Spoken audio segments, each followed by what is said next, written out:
Yeah, Murray, got the world in a spin. Blades in my hand, got the world in a spin. Javon's knife flicks, let the show begin. Every move sharp like the edge I hold. Stories untold, sharper than gold. Flick life, twist life, every frame tight. Knives on the screen, cutting through the night. Subscribers piling up like stacks on stacks. Javon's in the zone, ain't no turning back. Clicks and views, yeah, they fly like sparks. Knives in the dark, carving out my mark. From ballad songs, flipping to the sickest tricks. Javon's knife flicks where legends are lit. Every video's fresh like a polished blade. Precision and grind, that's how dreams get paid. Cutting through limits, breaking the streak. Javon on the rise, every fan's heartbeat. From tutorials fire to unboxings insane. Content so slick, you won't leave the lane. Blood, sweat, crisp, stealing every flick. And Javon's world sharp is the only pick. Flick life, twist life, every frame tight. Knives on the screen, cutting through the night. Subscribers piling up like stacks on stacks. Javon's in the zone, ain't no turning back.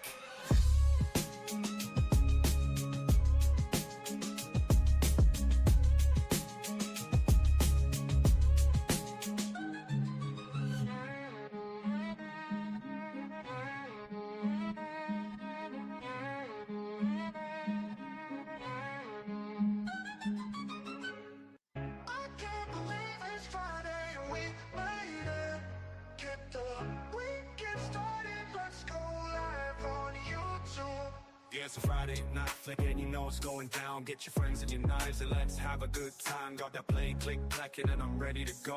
Gotta check the homie Javon to see what knives he's got. I can't believe it's Friday and we made it. Get the weekend started, let's go live on YouTube. It's Friday, I can't believe we made it. It's Friday.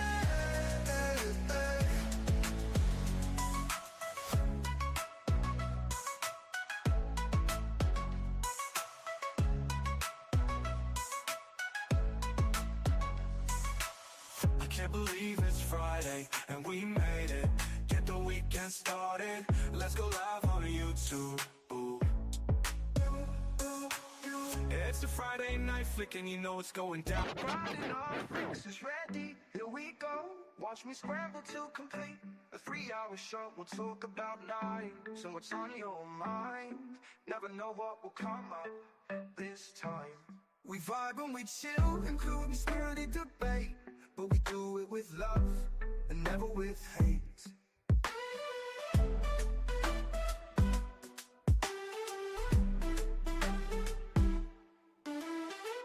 We'll talk about knives and what's on your mind.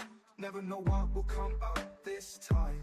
We vibe and we chill, including spirited debate. But we do it with love and never with hate.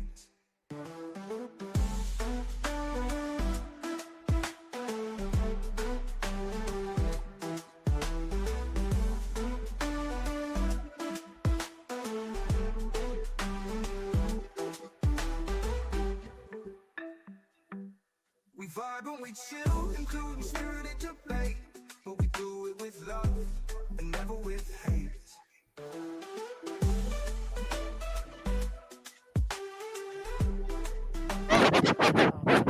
A little bit, but are you high on cigarettes? And when that stuff runs out, you're gonna wanna make it. Are you high on cigarettes? Let's watch Javon's weirdness and get high on cigarettes. Let's watch Javon's weirdness and get high on cigarettes. Let's watch Javon's weirdness and get high on cigarettes. Let's watch Javon's weirdness and get high on cigarettes. Do you know that you're right or wrong? Do you know that you're right or wrong? Do you know that you're right or wrong? Do you know that you're right or wrong? He don't smoke them, but he loves it when you do. That's why he's high on cigarettes. And if you find him,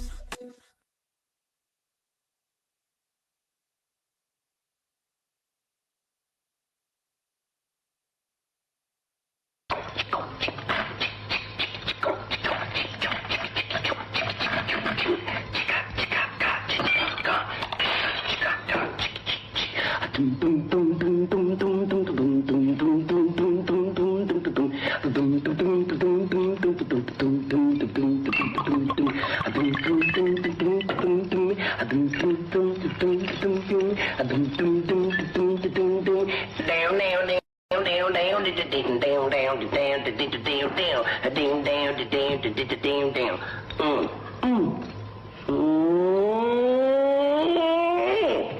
The king get to I didn't want to go.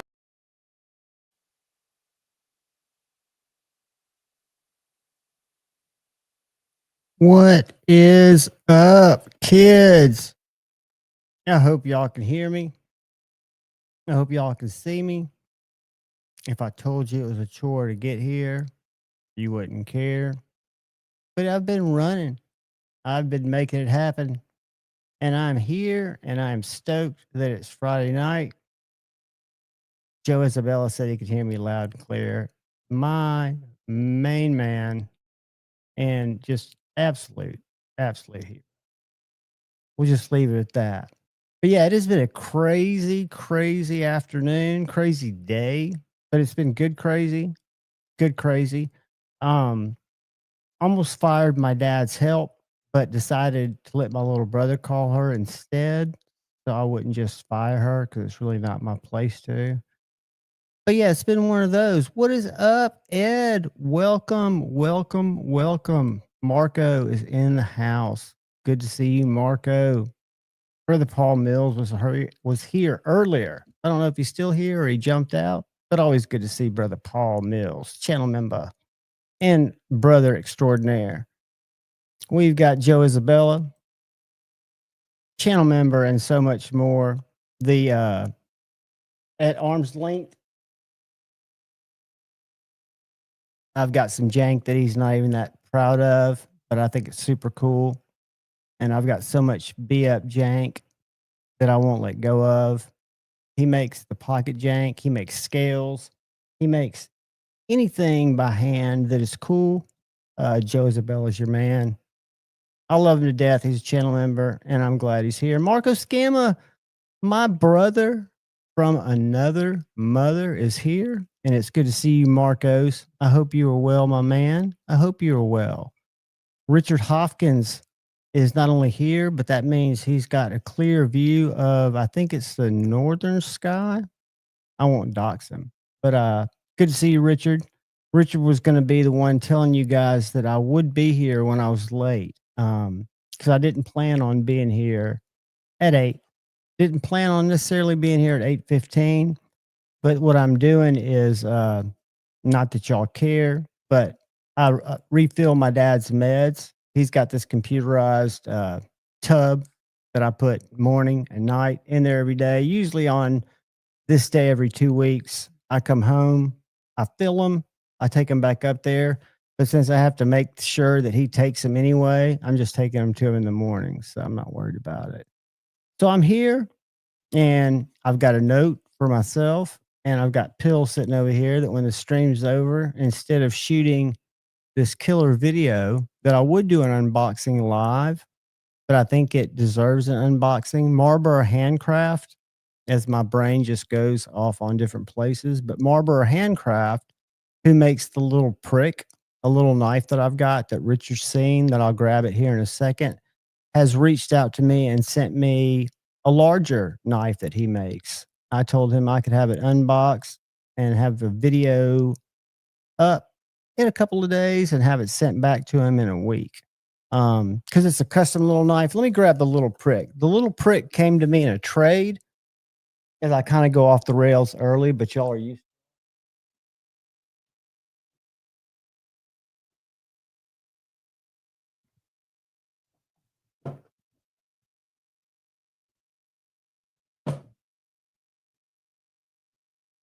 So this is a Marlboro Handcraft little prick that I got on trade probably 3 years ago. So this is an old knife. I did not even know if they were still in business. I found him on Instagram so I could start tagging him when I posted it.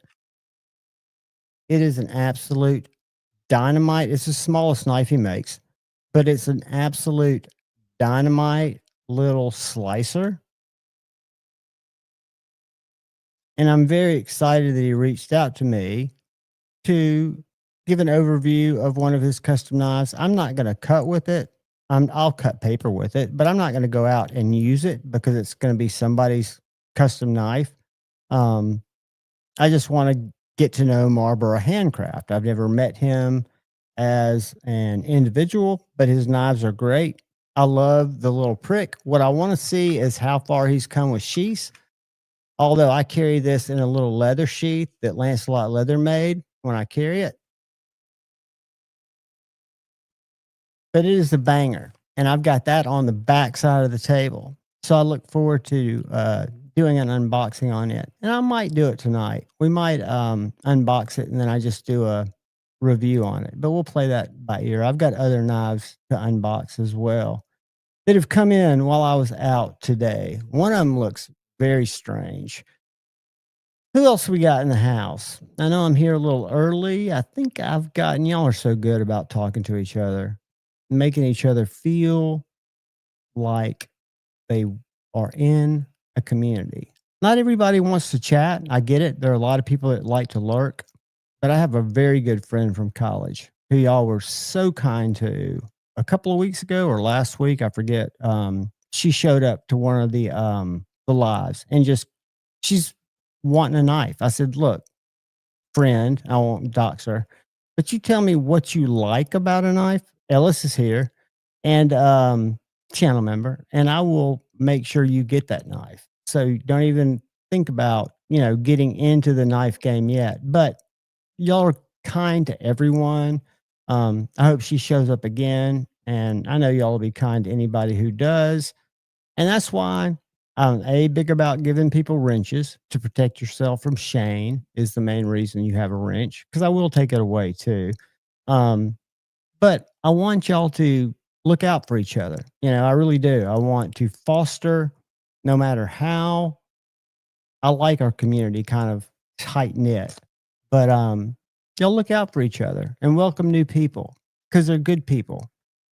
I remember when I was new, people thought I was nuts because it took me a while to come up, probably about a year and a half of being in chats to actually chatting. And it was in Grateful Panics. I think Shane drugged me out by saying something that I didn't agree with. There were several of you guys that were early on in Grateful Panics Live that some I still see a lot of, some I don't see as much, but I love you all the same. Ryan, you and brother Shane in your group link and our link in Instagram have a link if you want to jump in. Not that you have to, but I do have kind of a Halloween theme going on here a little bit, with the exception of this knife that I've been very pleased with. I think I showed it off Tuesday night, and I've got a message that it's not going to come with why am I going blank?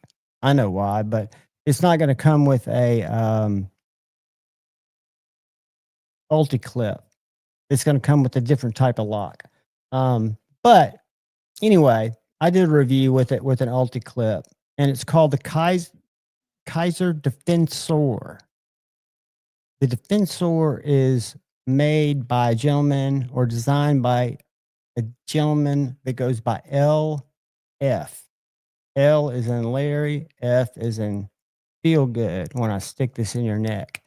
LF, who made this knife to be quick to deploy, which the ring does, and silent, which it is, and to be just a very strong unit for close quarter combat. So what you've got is you've got the DLC coated M390. It's always going to come with the semi-serrated blade. Don't ask why. It's just that's the way it comes.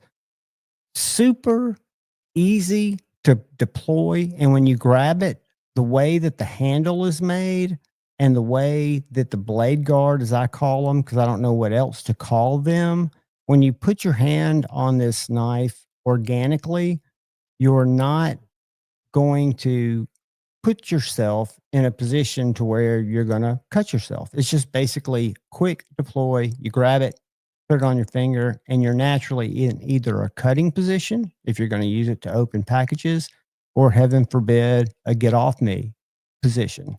But I was really, or situation, but I was really intrigued to see some of the knives that Kaiser's coming out with, which shows me that they're listening to and working with a lot of unique designers. Because this knife, my camera doesn't do it a lot of justice. It's really a nice piece of M390, even though I'm not a serration guy. I could probably sharpen those serrations or keep them sharp. I don't know what would dull them, but the sheath is so unique because either way I stick it in, it locks in because it's got that retention point. And so however I've got this in my pocket, all I've got to do is pull it out and it's in my hand. However I want to hold it, I pull it out with that finger. I don't know how to switch them around like Jared Neves does because I've seen him do a lot of like trickery with pulling a knife out. I'm all about pulling it out and having it where I can grab it. But this is a pretty cool knife. Would I buy one? Would I have a need for one? Not really, because if it's pointy and stabby, I'm good with it, but I think it's really, really cool. I would rather have an edgy blades prick, not a little prick, but prick. But I got a really cool mini Corvid sent to me by Concept. It's got a little zombie face. I don't know if you can see that. Kind of a Halloween.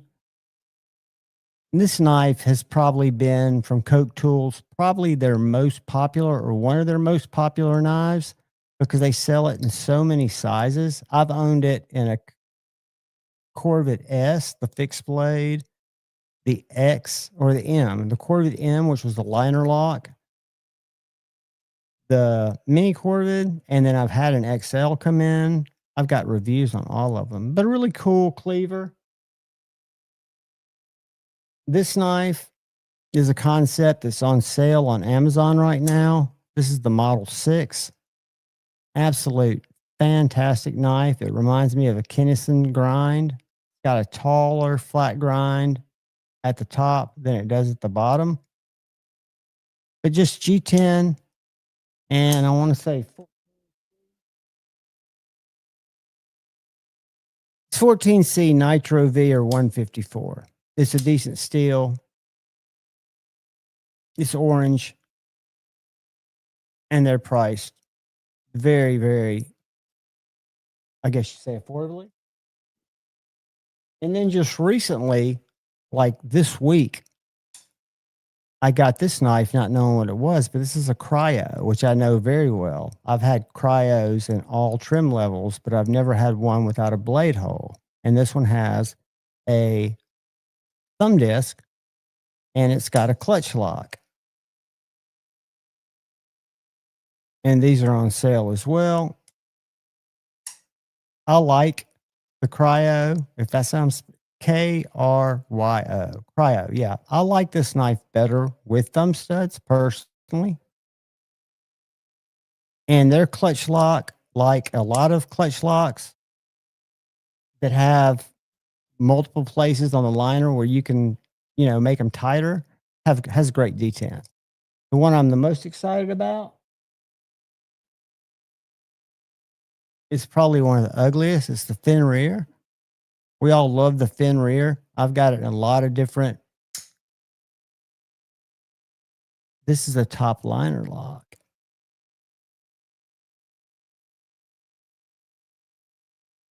And this is the Tenable. This is like, I say Concept. This is Concept's budget line, Tenable.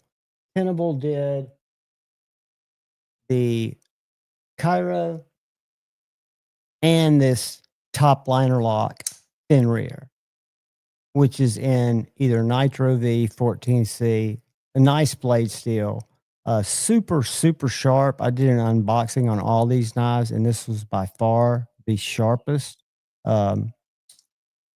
But I love the top liner lock. I don't know why we're not seeing more of them from other makers. We are seeing them spattered in. I've got one on this drop bear too, which is a great knife from Kaiser, hollow ground. And again, you don't have to get it Halloweened, but top liner lock. This one's a plunge lock. This one's not even a top liner lock, so never mind. But it is a hollow ground version of the drop bear, which is a great knife. That's just a Halloween version, but it's a plunge lock. I would love to see. I love what they're doing with bar style lock with clutch locks, making them have a snappy detent, but I'm all for top liner locks. I want to see everything in a top liner lock. That's all my jam. Richard, I've got a box of 11 or 12 really cool November knives that none of them are themed, but really cool knives where Concept or Kaiser is throwing out a lot of designs in a lot of trim levels. So I might have 2 fixed blades that the only difference is one's going to be an Amazon release, one's going to be a full catalog release. And one's in nicer materials, one's not. But really cool stuff. And I just got a box of CJRB stuff. And then the stuff that makes me really excited or as excited is this box. I'll grab it, but I'm going to be tempted to open it, but I'm not going to.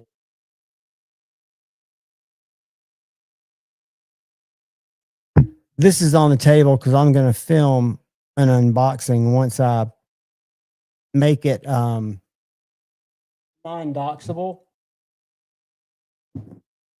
Take addresses off of there. But that is a larger version of a Marlboro handcraft knife that looks awesome.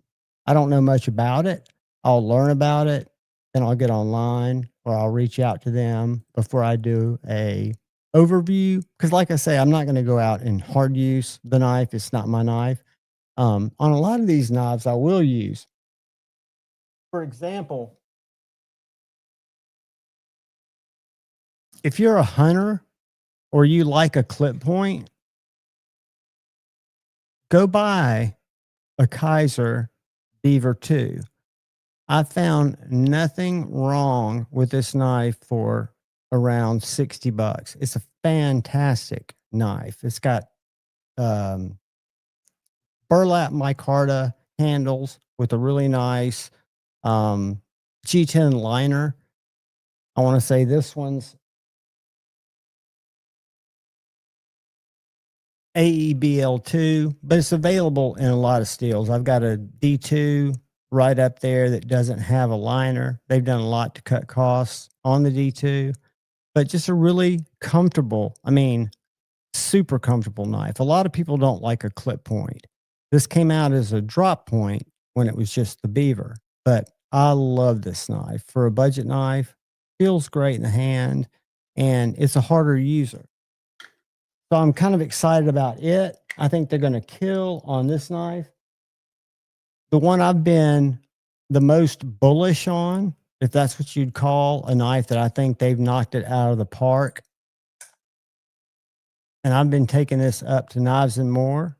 And these are a bunch of old case, like just all about case knives. They like this knife. This is a slip joint. This one is the Vanguard version, which I think is 14C 28N with titanium caps. And this one's got carbon fiber and G10. A great, great knife. I've got one. I don't think I'm carrying it. I don't know where I put it, but it's in S45 VN, and it's got really nice carbon fiber on the scales. Still has titanium. My point is, any of these trestles, as it's called, a Kaiser trestle, if you like the look of it, you're getting a very well-made knife with quality materials. It's just, where do you want to allocate your dollars? I think these are around $70-$80, where the one that's in S45 DLC coded full dress is like around 150 with a slip. Comes with a leather slip. So, you know, by no means cheap, but a really cool slip joint. And I've gotten kind of away from slip joint.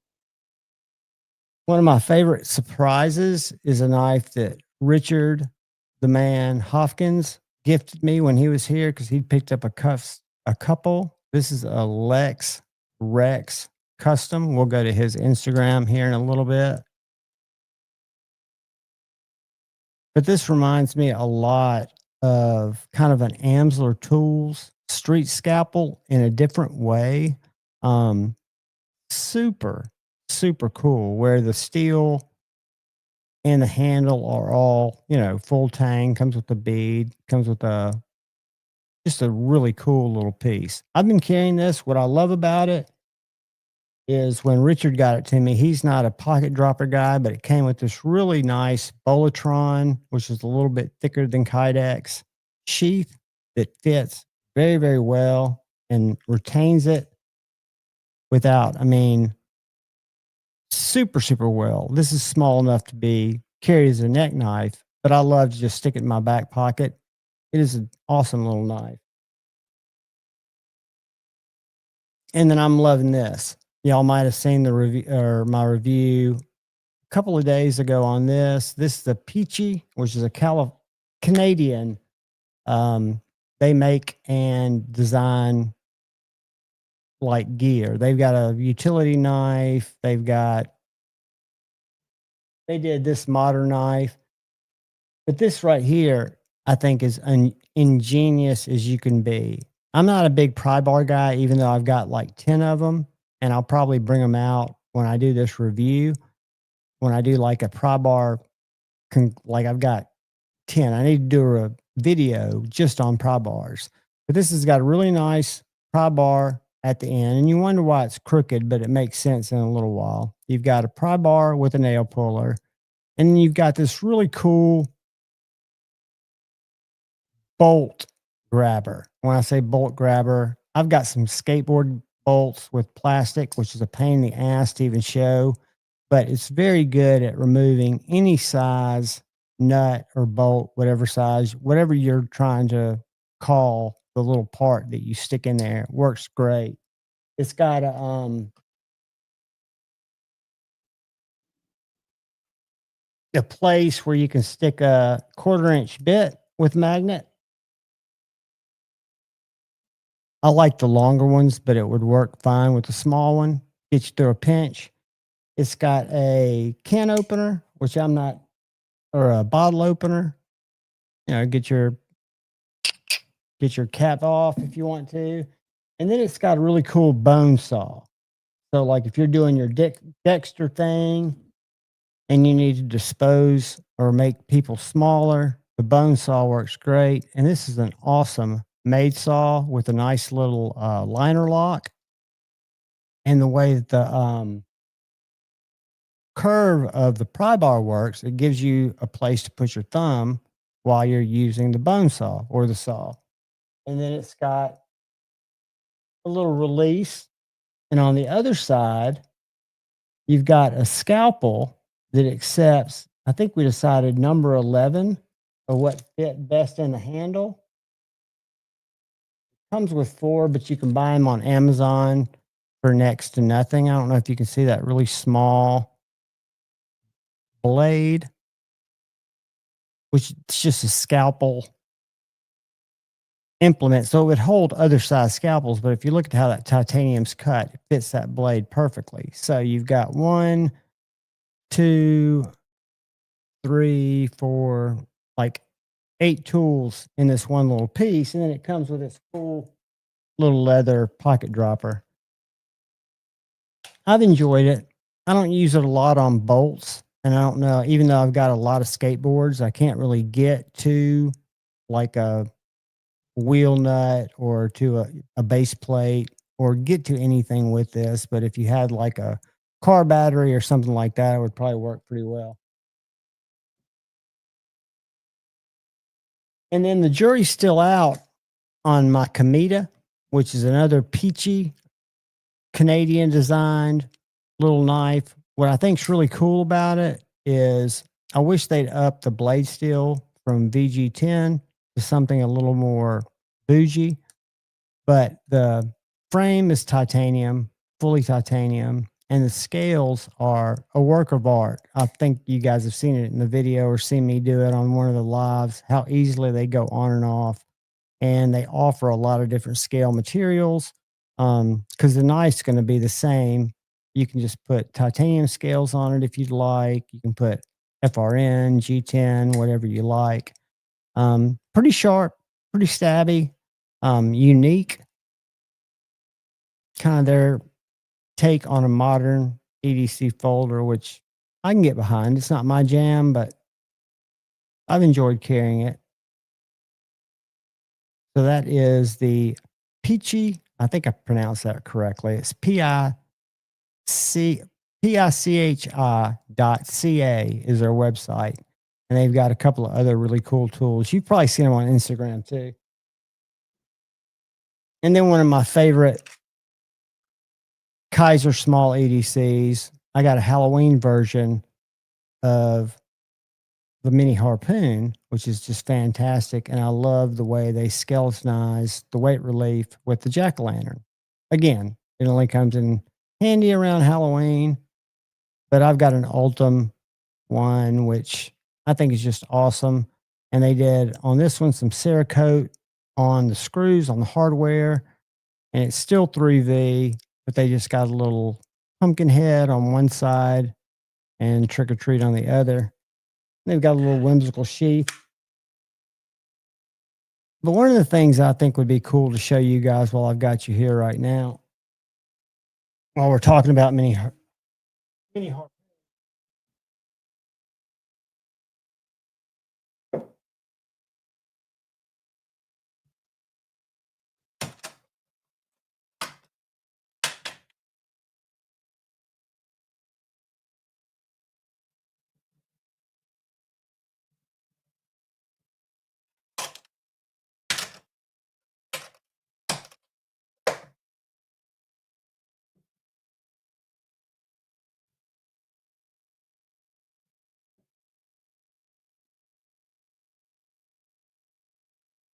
So this is a little sheath.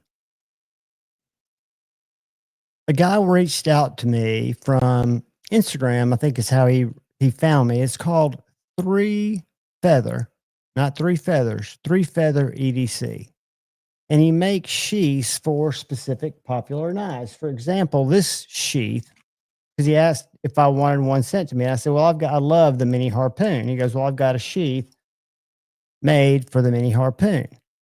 It's this sheath right here. And he showed me like 6 or 7 different color combinations. They're all pocket droppers. They're all done really, really well. I loved it. Thought it was great. All of a sudden, I realized that my USA made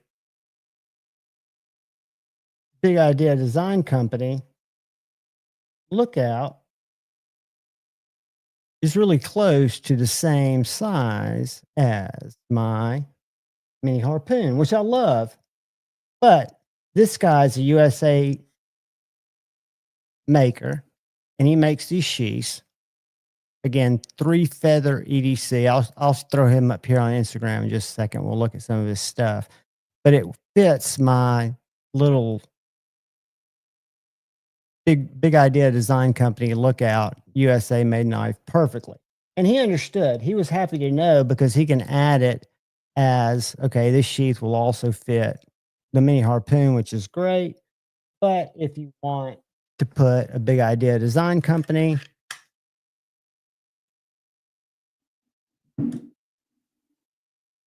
Lookout in there, it will fit great. Let me pull him up real quick. I don't have any of my links ready, so y'all just chill with me. Like I said, I was not late, which is a good thing. I planned on being late. I even had Richard Hopkins, like I said, running blocker for me to let y'all know I was not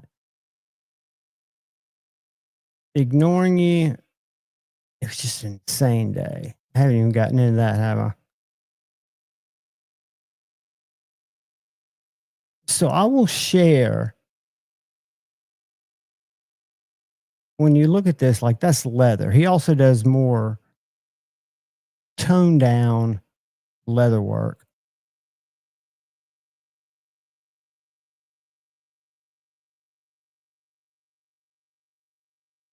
But like that's for the Kaiser, what do you call it? The Phasmas? I always mispronounce it. So he's trying to work with more. I don't know if that's the buyer or if that's him. But here's one for I want to say that's the Kaiser or the Concept. Oh, that's several.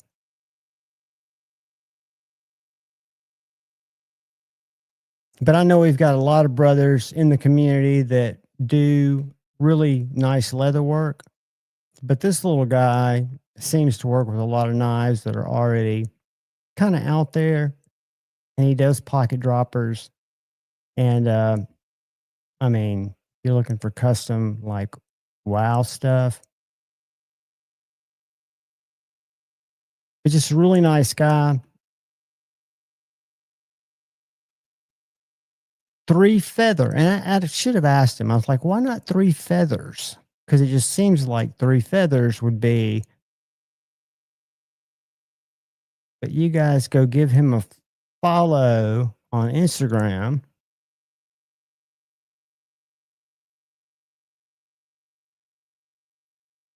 GMF1. Which one is that, buddy? I've got a bunch of giant mouse. Is that one of the ones with the... All right. I've got some cats that showed up that have been missing. So y'all chill for just a second. I'm going to serve you an ad and I'll be right back.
He on his own tip?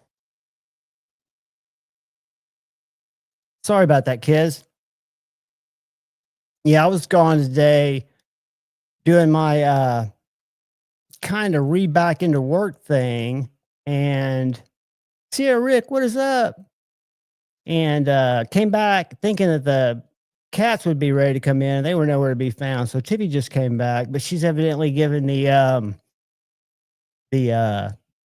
the lost, what do you call it? Give the tailing, or what do you call it? Give him the jig jive to Puck. I don't think she likes Puck too much. Puck follows her around like her kitten, and she's like, I'm not into it.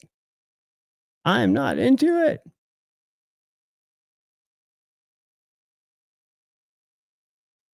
Guys, I want to show y'all a picture of a dagger. I don't know how. I know where it is. It's going to be on my iCloud. I saw, have y'all seen I'm sure y'all have. Some of y'all have hold on a second. R.H. Martin, was that the name? It was I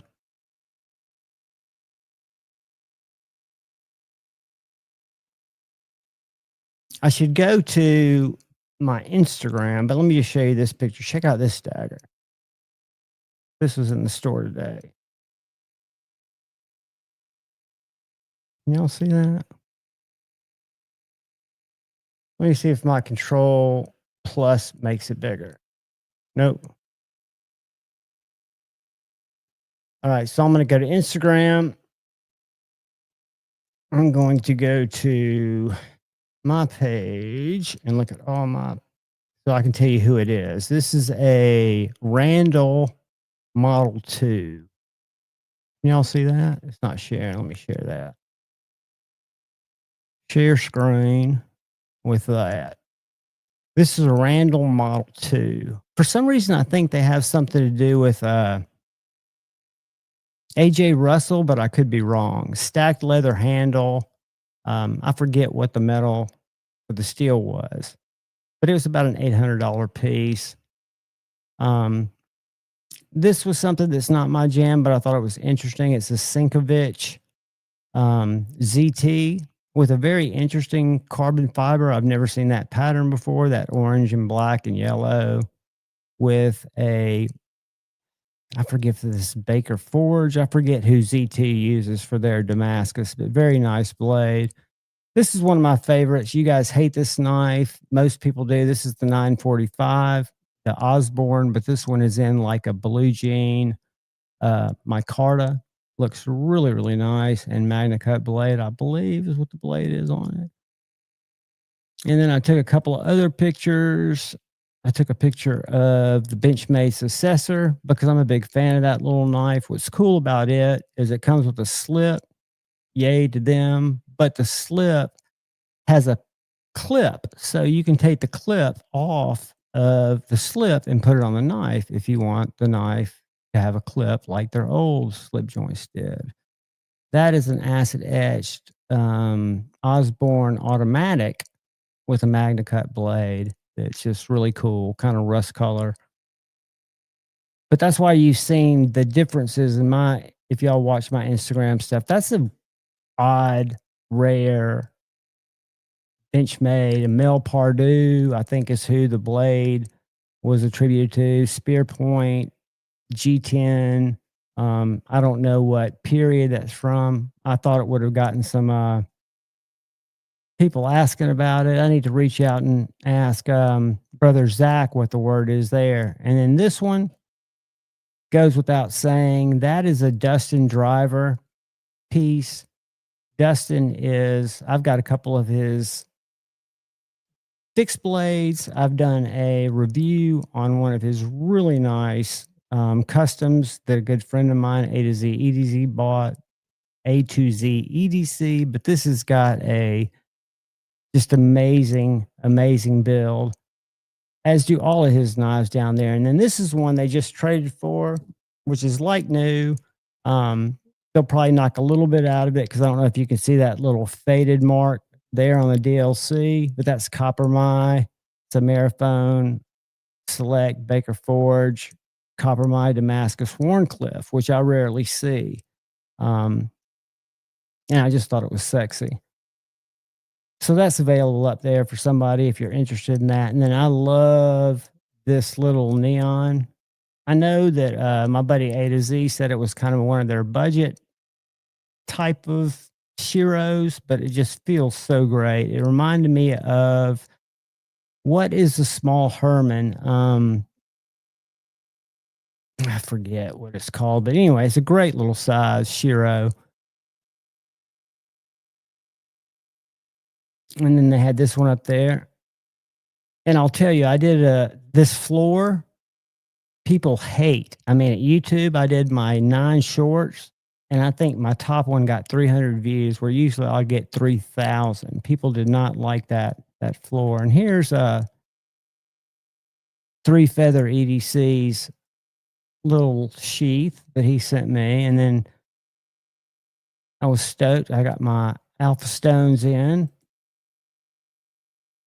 And then this is also available up at the store. A machine ground 8020 flat ground 3V available now. Link is in the description. They've got some original goat scales. They're like, well, we've got these titanium original goat scales. I was like, yeah, that won't do anything to help the value of that knife. That knife needs to stay just like it is. Sell those on Etsy or somewhere.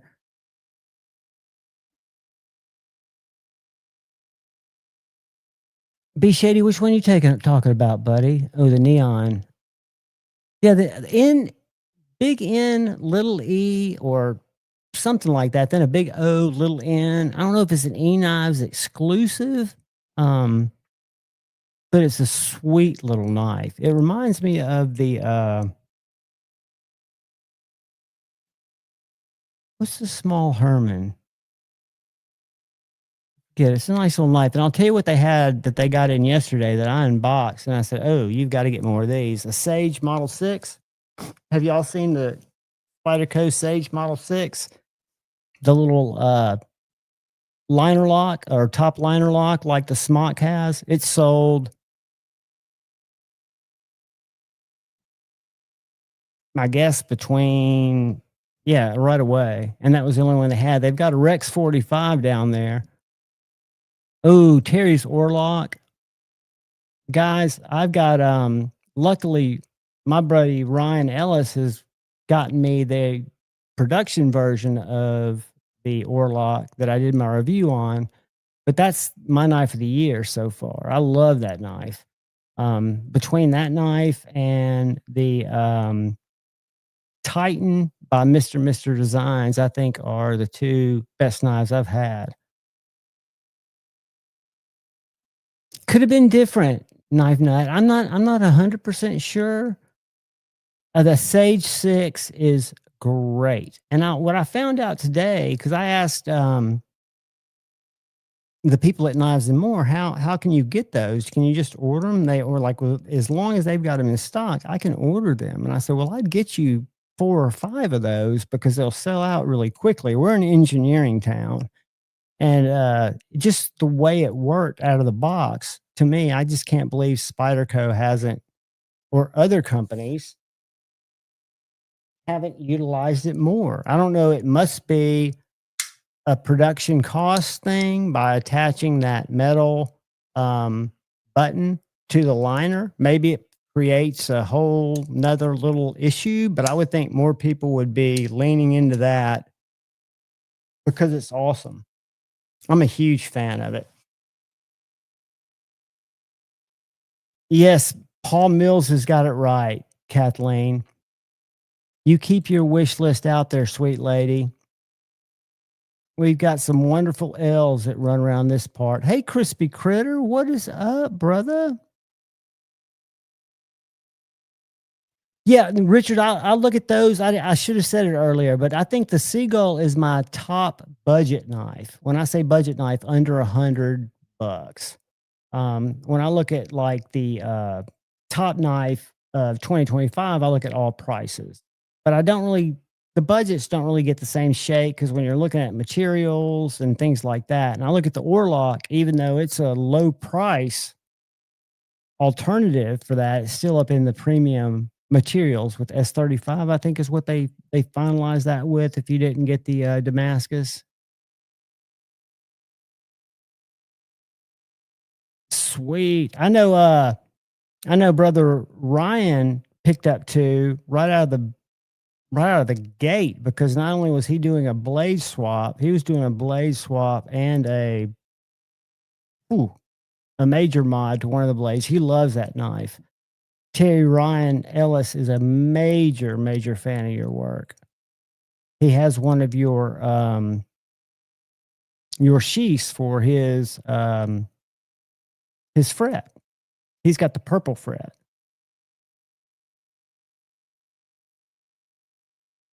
Joe Isabella, y'all are funny.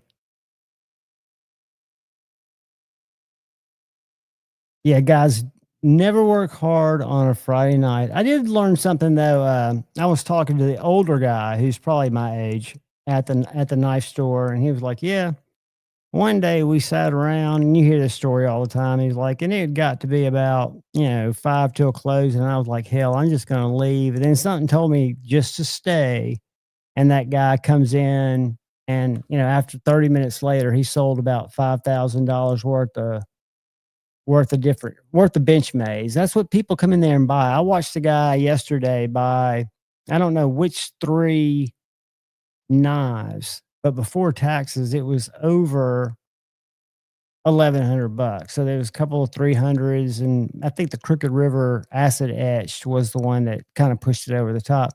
What is up, Mrs. Very Good Knife Company, guys? We have not done that tonight either. I don't know if they had a drop today. I'm sorry to be. I was late to the live. Not late, but late to me. I told my buddy, my second in command, Richard, that I may be late today. Ooh, guys. A Very Good Knife Company has several. I've got to get Jacob back on because I don't think we talked about the heritage much. What a beautiful, beautiful knife. Grip Tech. And he's breaking out the different colors. Red micarta, orange Grip Tech, or double green micarta. Shows you the ones that are out of stock. But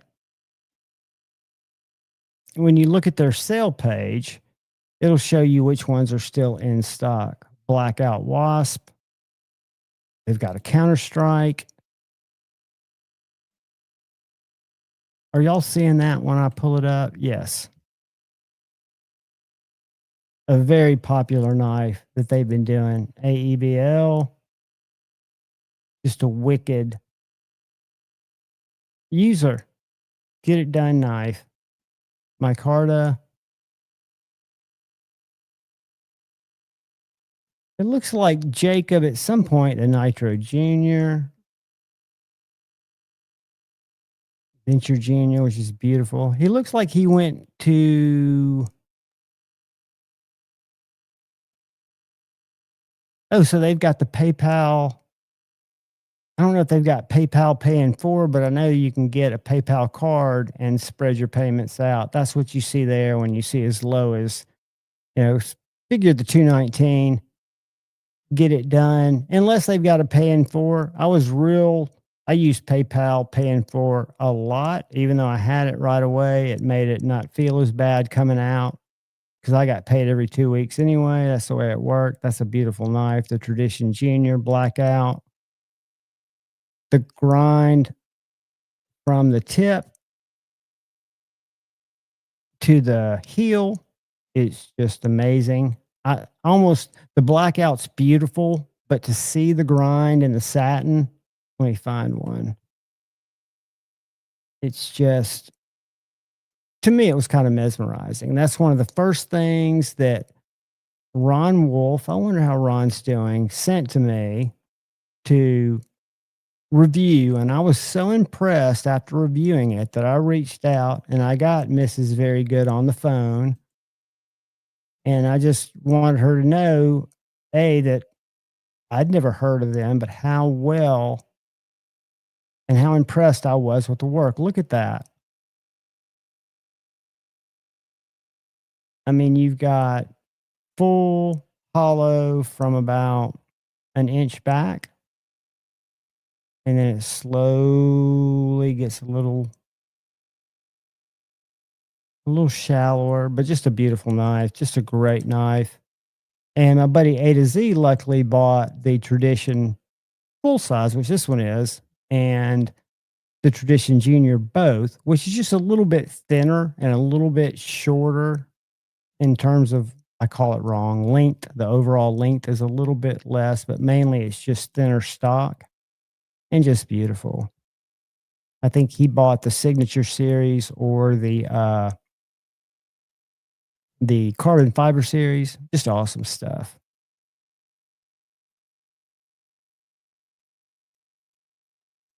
Yeah, it's Mr. and Mrs. Very Good and their little family, and they do it all themselves. And Jacob, Mr. Very Good, spends every day doing a live stream showing you guys the work that he does.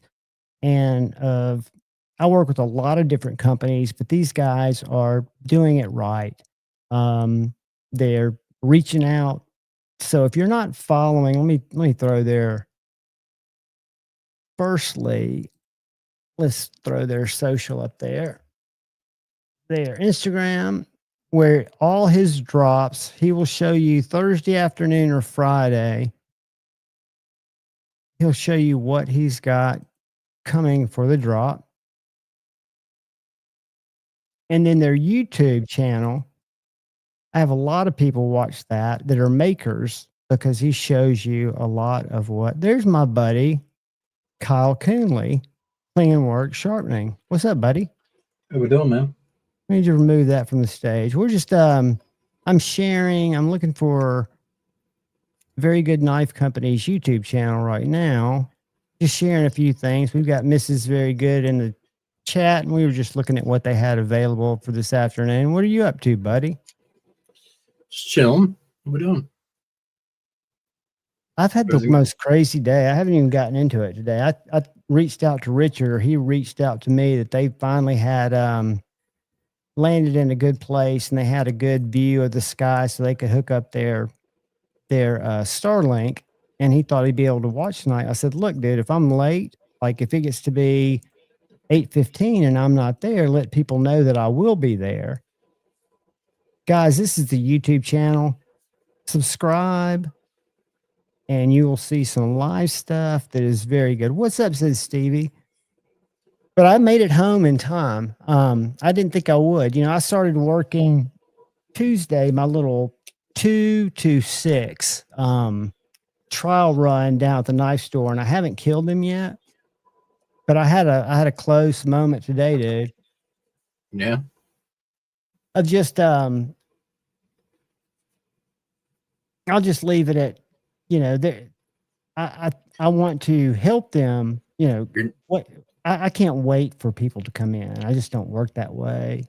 You're not used to being in society. Well, no, I've been in front. I've been the digital marketing arm for Spectrum Reach for over 13 years. I'm talking about recently.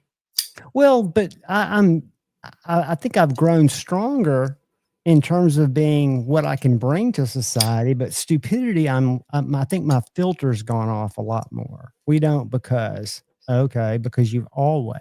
That makes sense. Well, that's what I was getting at. I'm saying you haven't been socializing as much the past few years, so therefore it's a little more. Well, the funny thing that started it today is say hi to people. Go ahead. No, you go ahead and say hi to people because this will just go off on my rant. Paul, B. Shady, Joe, Kevin, Stevie, Richard, B. Shady, I think I said Stevie, Brian. All right. My mom even asked what's wrong with me. And I said, Mom, I've always been just a very pushover guy. But I learned, you know, over the last, you know, week really strongly because of stuff I'm reading that, you know, just don't let people push you around. I'm almost 60 years old, right? It's just crazy too.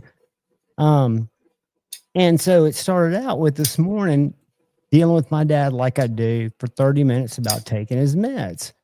And then finding out that his little helper is there every day, and that's her number one job. So I reached out to my brother just via text. He's in Birmingham. I said, hey, bro, you need to reach out to, what's her name? I won't dox her. And say, you know, are you making sure, you know, Johnny's taking his medicine? Because my brother says he's talked to him every day and he's not. And he would have called you, but he would have fired you. Because like I told Fred, if I call her, I'm just going to tell her she's fired. And then we don't have anybody to go in her place. And Fred was like, well, she's telling me that, you know, his nutrition needs to be this and that. I said, whoa. His nutrition's neither here nor there. If he doesn't take his fucking medicine, he dies. I've told her that, you know, 7 times. And she's like, well, he's very difficult about, you know, I thought I'd have to tell you and Fred that I might have to put my foot down. I said, I don't care if you have to put your foot on his throat and drop those 9 pills in the morning down them. You do whatever you need to do. It's just simple. He takes his 9 pills, or he goes to Serenity Knowles and they bring him his little white cup and he'll take them then. We've just got to get this managed. And she can't seem to do it. It's your job, or we'll find someone else who can do the job. That's number one. Yeah. I mean, I do it anyway, call up to back her up, just to make sure she did it. And dude, I just think she's worthless. But then it started me thinking, and I get down because I went Thursday morning. The only reason I went to where I work is because I left my bag down there with my mic in it and everything that I use to make videos. So I went to pick it up. They're like, hey, do you think you could come in on Thursdays? I was like, sure, whatever. 2 to 6. So I'll come in for that. And then I realized I'm just spending a lot of time looking at shit. So I posted 9 shorts Tuesday using their floor, which is the only backdrop that they've got.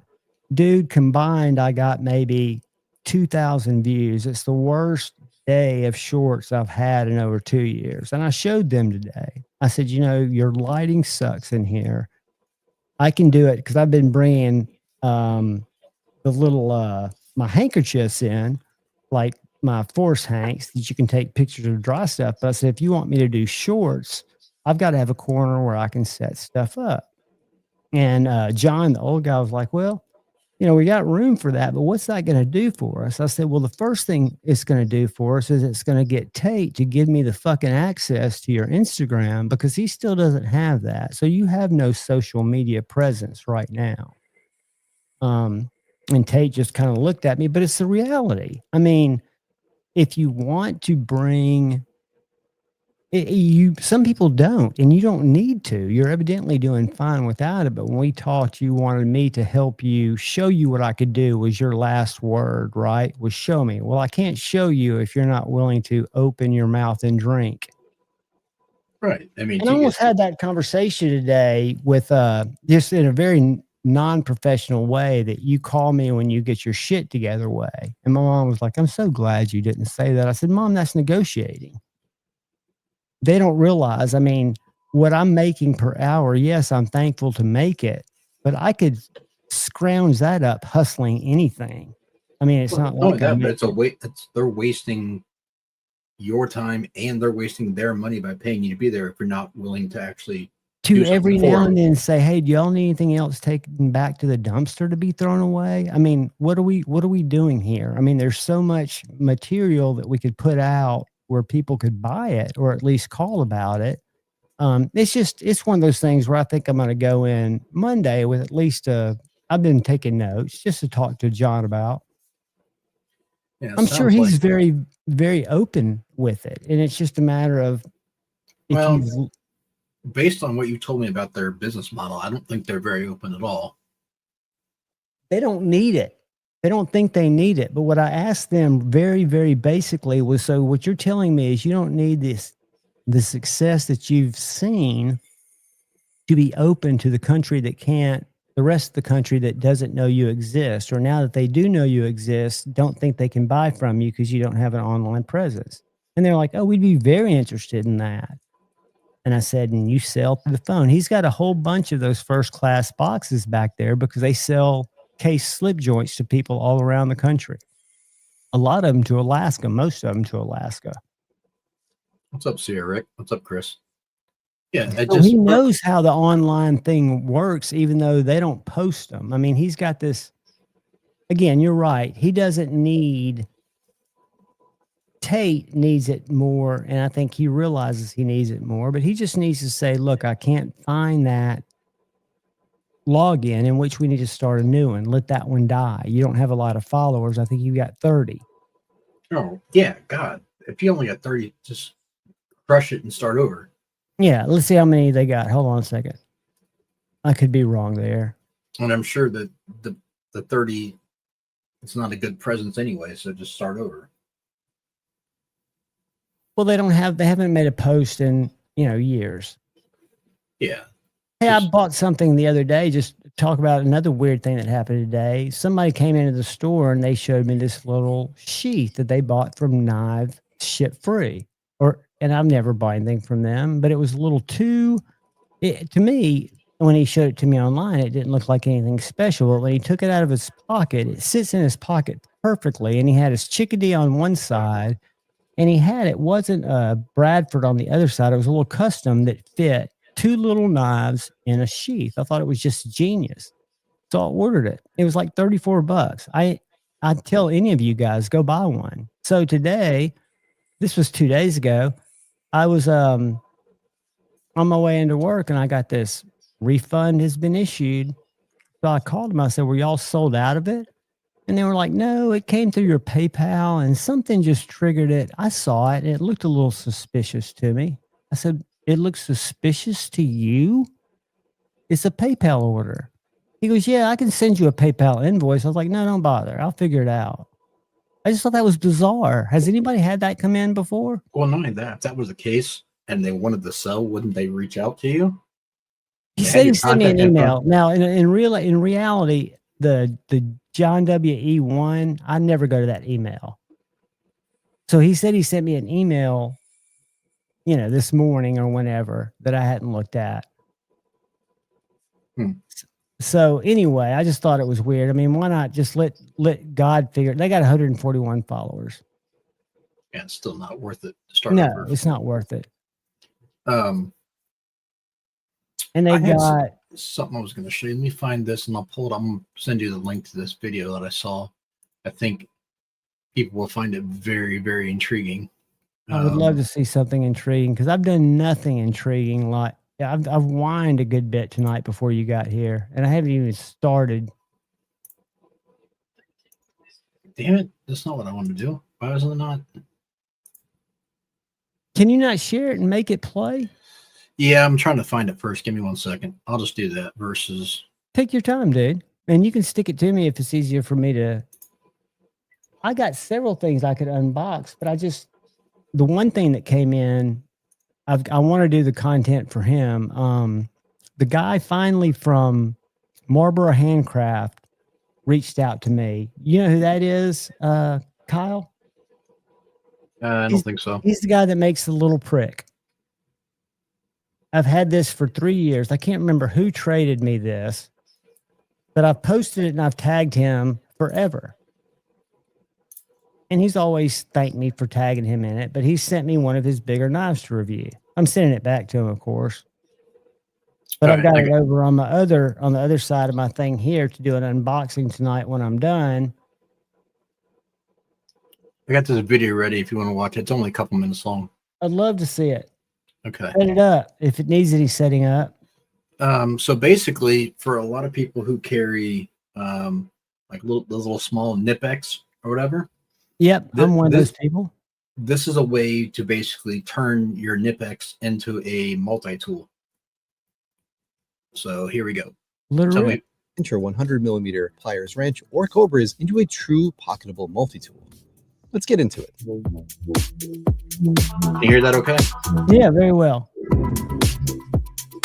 There's people that carry knife-based multi-tools like Swiss Army knives, and there are people that prefer larger pliers-based multi-tools like a Leatherman. Hey, Kyle. More people pocket carry the way. What's that? Is this something that has he come up with something that they can buy? I mean, is this a solution or is Yeah. Perfect. He's going to get to that. Yeah. 100mm Klingenweks Cobra pliers with a dedicated knife instead. I'm a fan of separate tools like this for everyday carry because you can dial it in to what you actually need and have better quality tools. Pause it one Instead of being stuck with whatever blade your multi-tool has, if y'all don't have Klingenweks, they're cheaper pliers on the market. I bought one early on, and mine are the 5-inch. I think those are the 4-inch.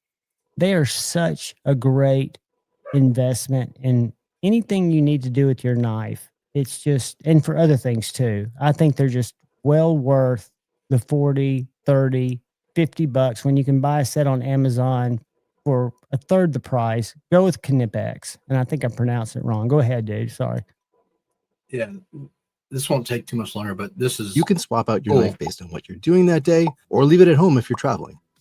I decided to give this a try by carrying the Cobras with this O-Knife frame lock knife that's only 73 grams, which is ultralight for a 3-inch blade. Don't judge them This based is on an his knife. awesome folding knife.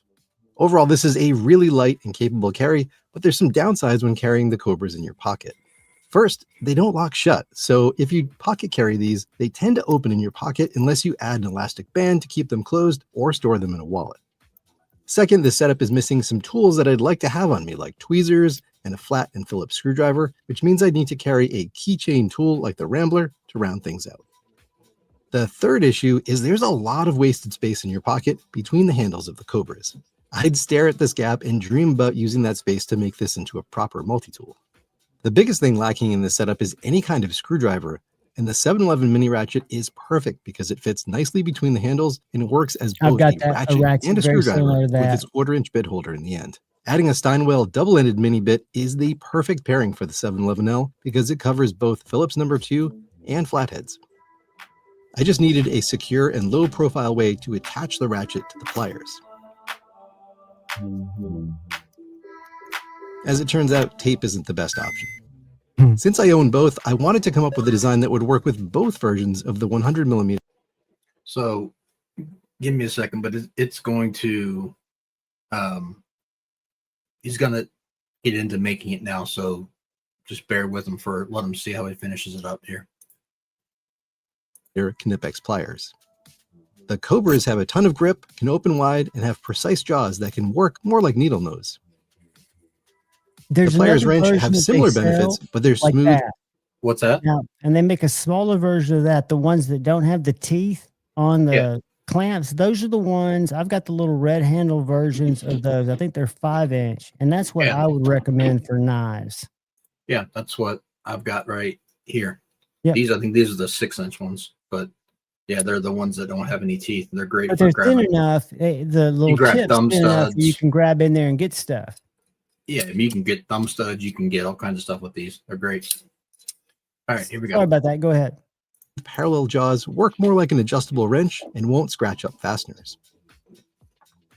I use my Bamboo A1 3D printer to prototype lots of different ideas and eventually settled on a pair of slots for the handles to slide into because this design works with both the Cobras and the pliers wrench. Each has slightly different handle shapes, but this design allowed me to be compatible with both models. I then designed a custom slot that holds the ratchet securely with just the right amount of friction. This open design shows off the beauty of the 711 ratchet, and with careful tuning, it's surprisingly strong with no flex. This fits perfectly with the Steinwell double-sided bit installed in the ratchet, but you can swap in other bits. Now I had a design that held the ratchet securely, but I wondered what else I could squeeze into the space to make it more of a multi-tool. I first added 2 slots to hold Victorinox scale tools like the tweezers and toothpick because they take up very little space and are really useful to have. Work on bits. On the other side, I had space to fit 2 more slots. This one is designed for my 3D printed tray that holds the Leatherman bit driver that has a micro Phillips and flathead, which is perfect for fixing eyeglasses. For this design, I modified the tray with a beveled tip for fine scraping tasks. If you're interested, I sell these on Etsy to swap out your toothpick with a precision driver, and they fit all models of Swiss Army knives. So check that out if you want to mod yours. The link is down in the description. There's a 4th slot if you want to carry another scale tool like a Firefly, but I just use it to store a spare tray. At this point, the design is absolutely packed with tools, but I found a spot on top to hold a needle like Victorinox has in their Plus scales. This is great for ejecting a SIM card, poking holes, scraping, and more. I had a small amount of space left over at the back of the tool, so I added a pair of 1/4-inch hex bit holders as a bonus feature. You can stash some bits back here if you don't mind them hanging out. They're designed to be very snug, but hey, I know you have a set of pliers to pull these out if needed. Personally, I like to carry the Steinwell Torx 6/8 bit in my tool so I can work on my knives. Very cool. I like the way he thought about carrying the Klingenweks so much more useful because it stays closed and rounds out the tool set so I have more of the basics covered. Fully loaded with the Cobra, it only weighs 95 grams or 3.3 ounces. Add in a lightweight knife like the Benchmade Bug Out, and your whole carry is around 140 grams or just under 5 ounces. For comparison, the Leatherman Wave Plus weighs 240 grams or 8.5 ounces, so this is a lot lighter. It is missing some tools like scissors, a file, or saw, but the tools you have are much better quality. If you want to print one of these for yourself, I've uploaded the STL files for free on MakerWorld. The link is down in the description. Just keep in mind that you may need to tweak the design to dial in for your printer because each tool needs to fit with just the right amount of friction. This design took a bunch of iteration to get it dialed in on my printer, and you might need to do the same. If you print one for yourself, you're going to need to source all the parts that are used in this tool. The 7-Eleven ratchet costs $20, and you can. So basically, what he's done is he's selling. He's got the kit put together the way he designed it.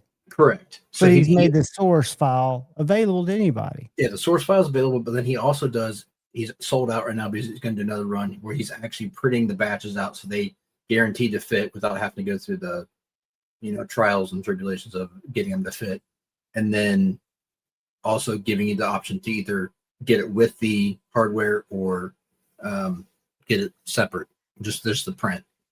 I can tell you I love that because I don't have my Klingenweks are over in my bag that I take to work. I've got like a get stuff done bag, and they're in that, and I keep them in one of those cheap Crate and Barrel leather slips where you put the handles in to keep them, from opening like he showed.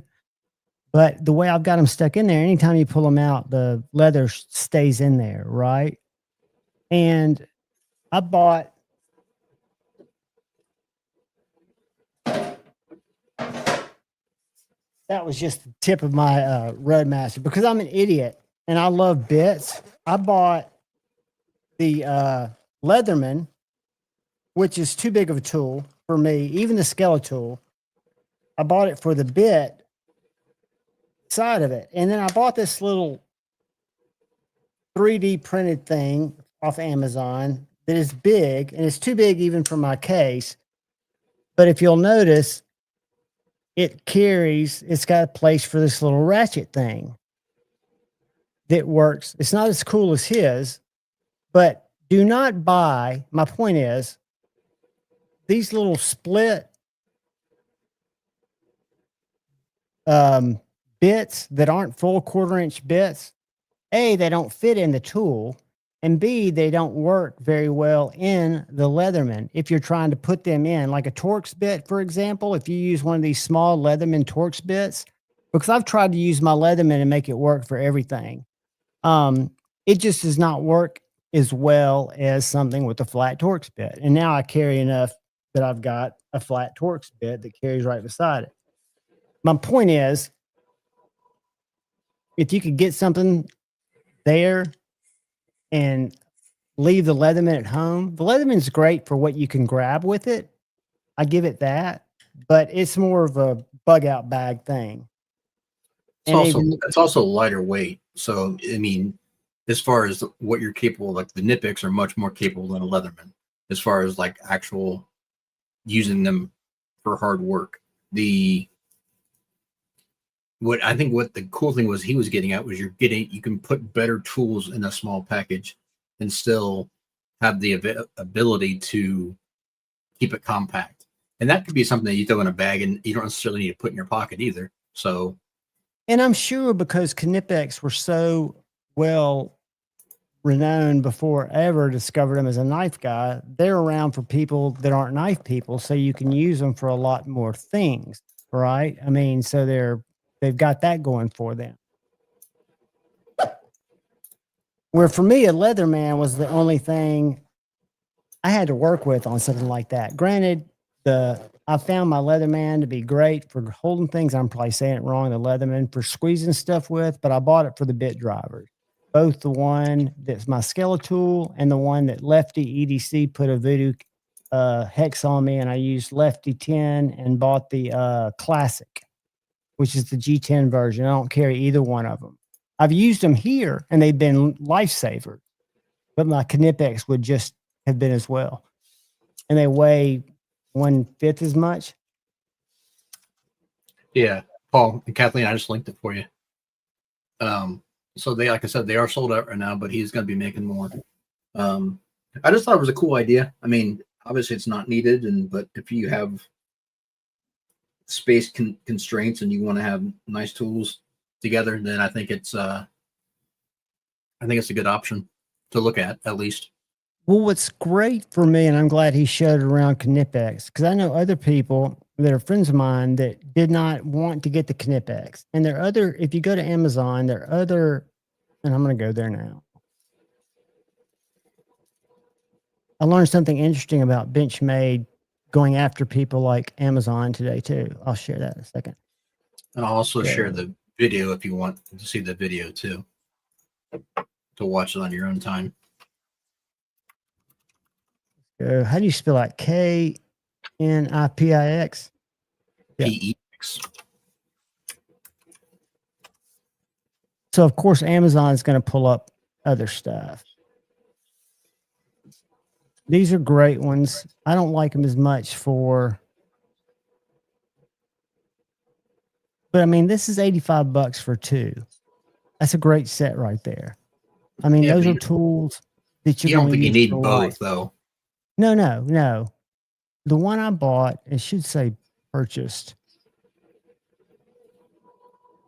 And when I click on it, it'll show you a lot of other small ones because it was this one. It was a small. It was the 5-inch. Let's see if this lets you choose.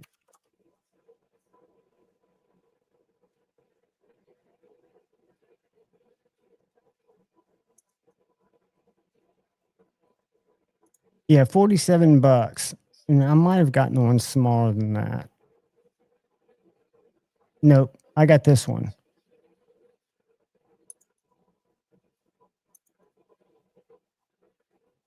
And it is a great set because it's all I need for a knife. You've got the smooth things that grab barrel spacers. For me, that's what makes it great is this will go inside of a Spyderco with the scales on and hold a barrel spacer if I need to turn a screw that's gotten stripped.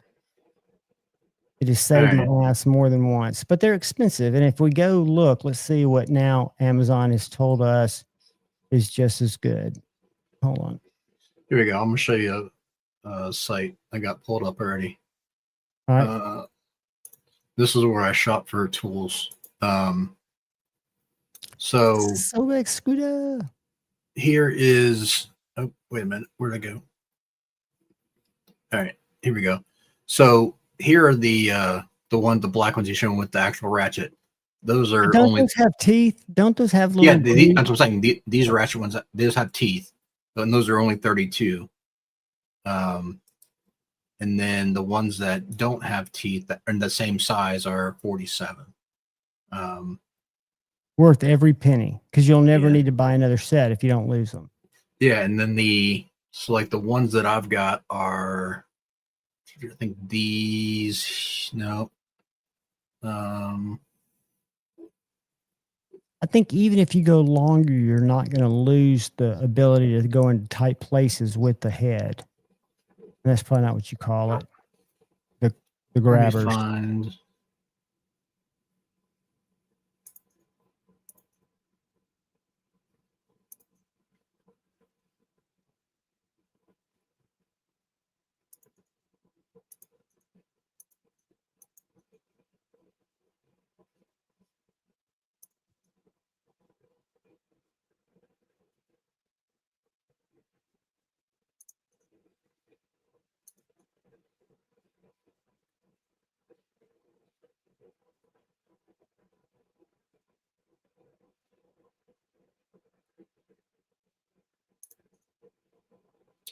The 150s. I think are the ones that, yeah, I'm grabbing them right now. What's up, buddy?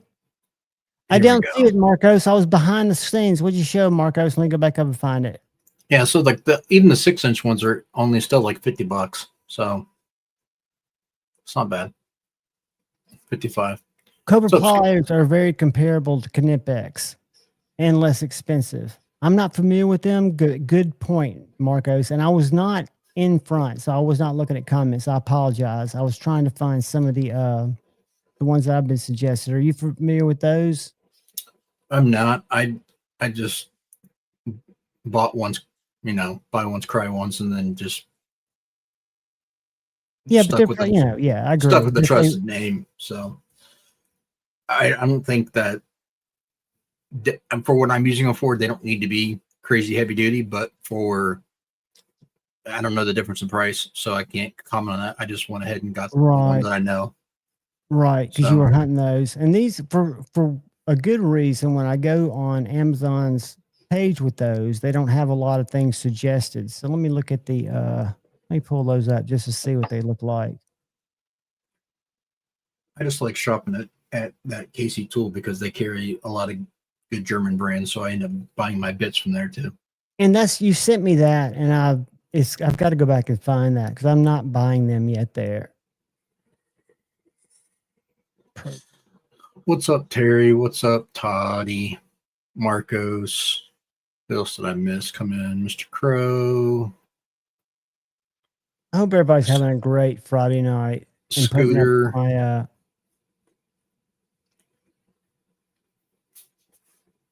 Terry, those I don't know, is he still making those pouches, Zero Feud? If not, what's up, Blue Nutty?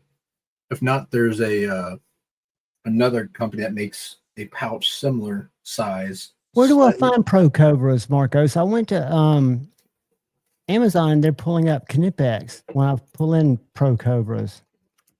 Are they Lowe's or I want to make sure I find them.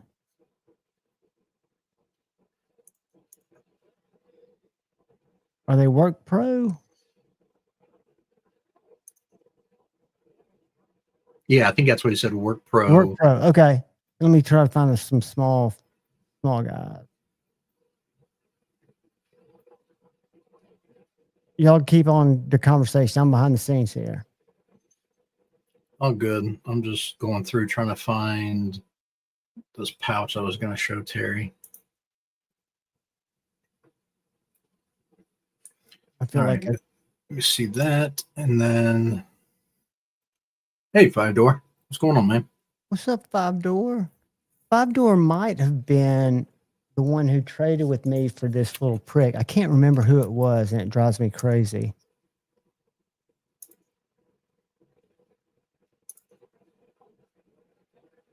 Let me see what I find here. Hold on.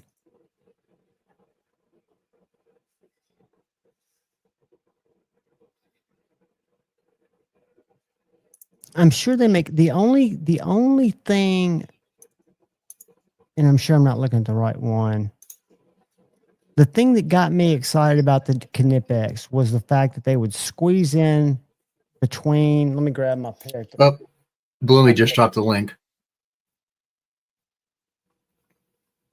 Let me click it.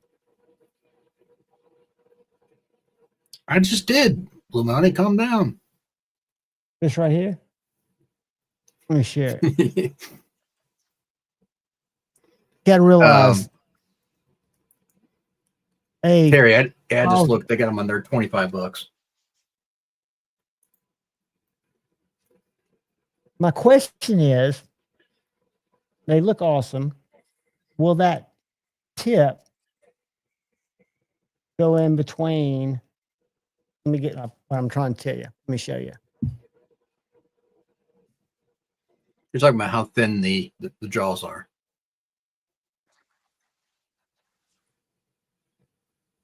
That is the word I was looking for. When I call them the grabbers, I'm talking about the jaws. So those look a little thick to reach in there and grab a standoff if I needed to do some turning on the screw because it got twisted. That's what I've been able to do with my Klingenweks.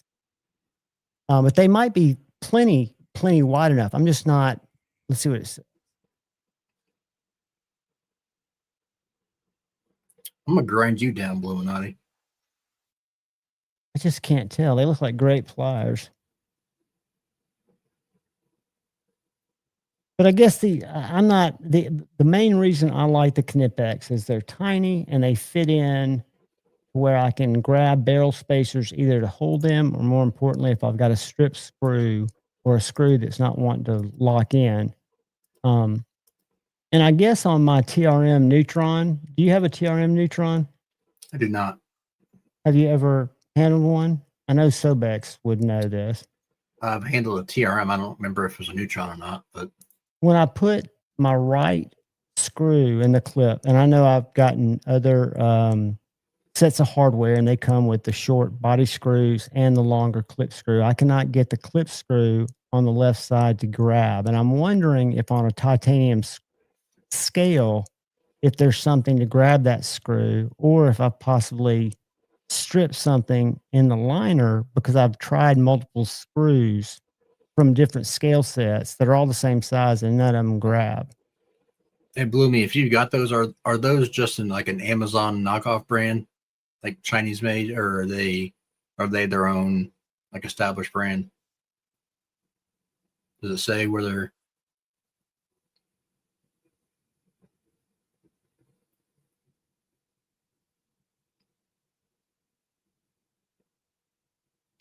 Why did it not let me go back?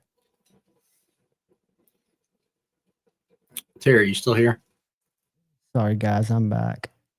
You're good.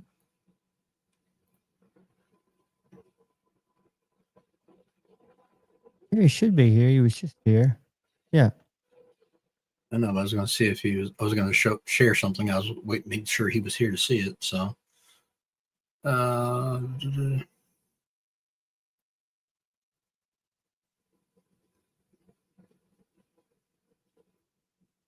Yeah, sharing is a lot slower in StreamYard land than when your brain wants to just share something. It takes more effort. What's up, All right. Manifestation? What's up, Maddie? All right, here you go, Terry. Here is the other version that I was thinking about that is an option versus the zero feud pouch. Take a look at this one. That one's kind of it's a zip pouch. It's got like a spot here. And for the centerpiece, it's got an outside thing, space to put like a multi-tool. And then on the other side, it's got a wallet. I mean, a pen slip and a spot for like a lighter or those mini Cobras. So it's not real big. It's pretty slim overall. And it, you can fit, a couple different items there. So just another option out there. And they're really, really well made.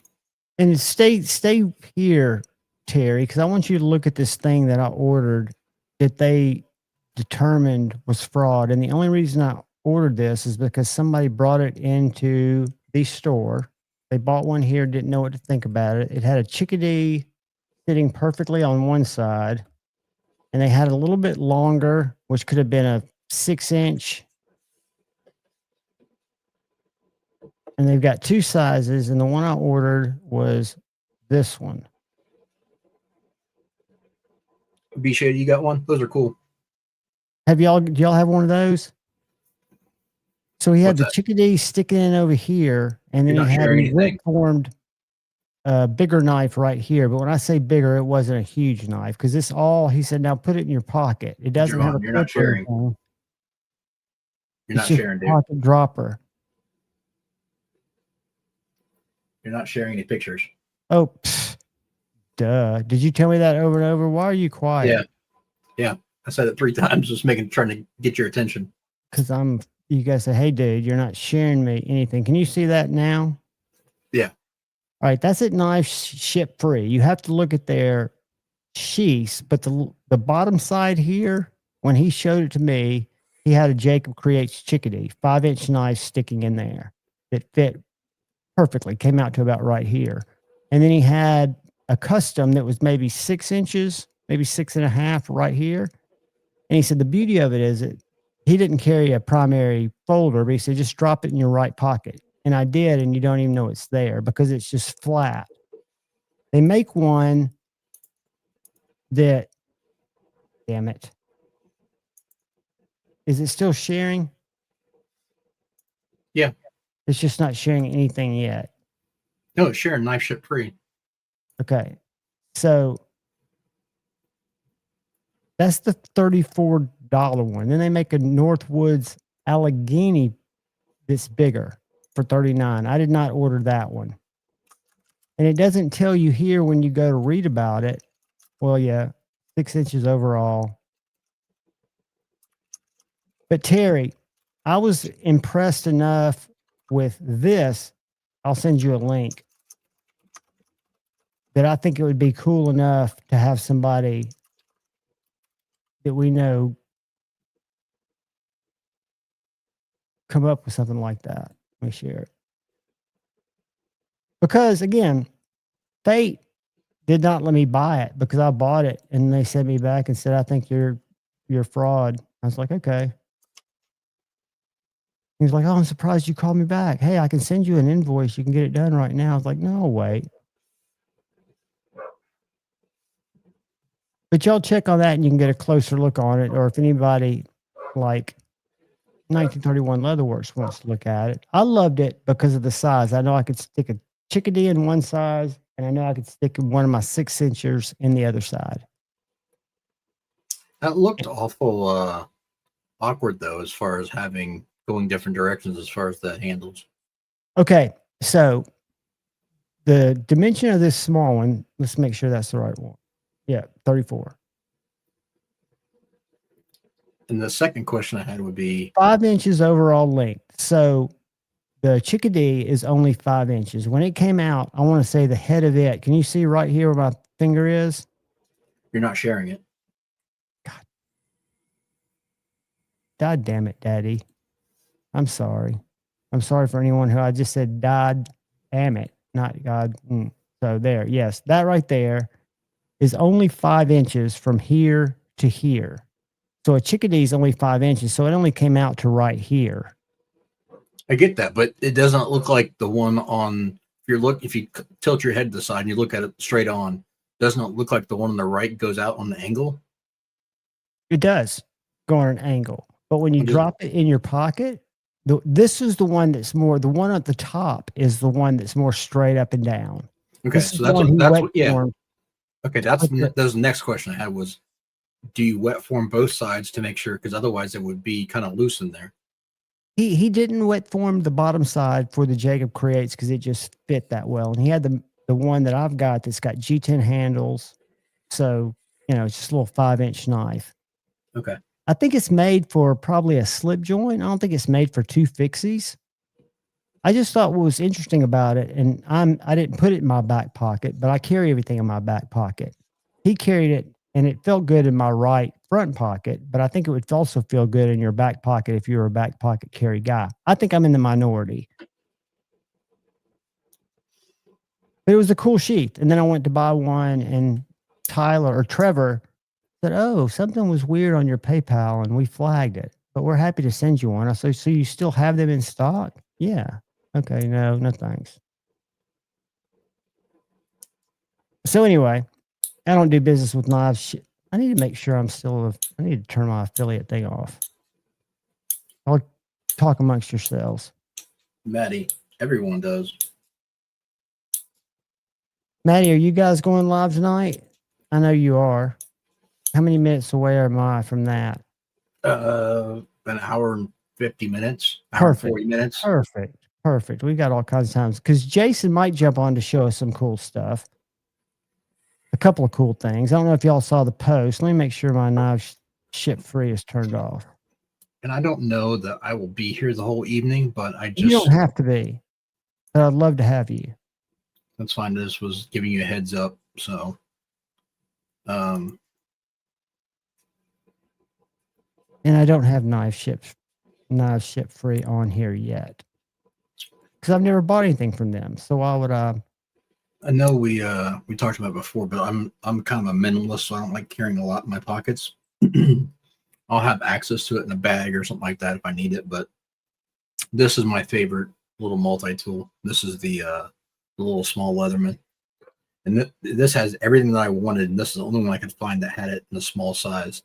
That's called the Leatherman's. I forget the name of this one. No, there's a SOG that's I think it's a Squirt, maybe. The Squirt. And then SOG makes one that's real popular, allegedly. Power Pint, but that's much bigger than this. I got you. So it had decent pliers, and it had the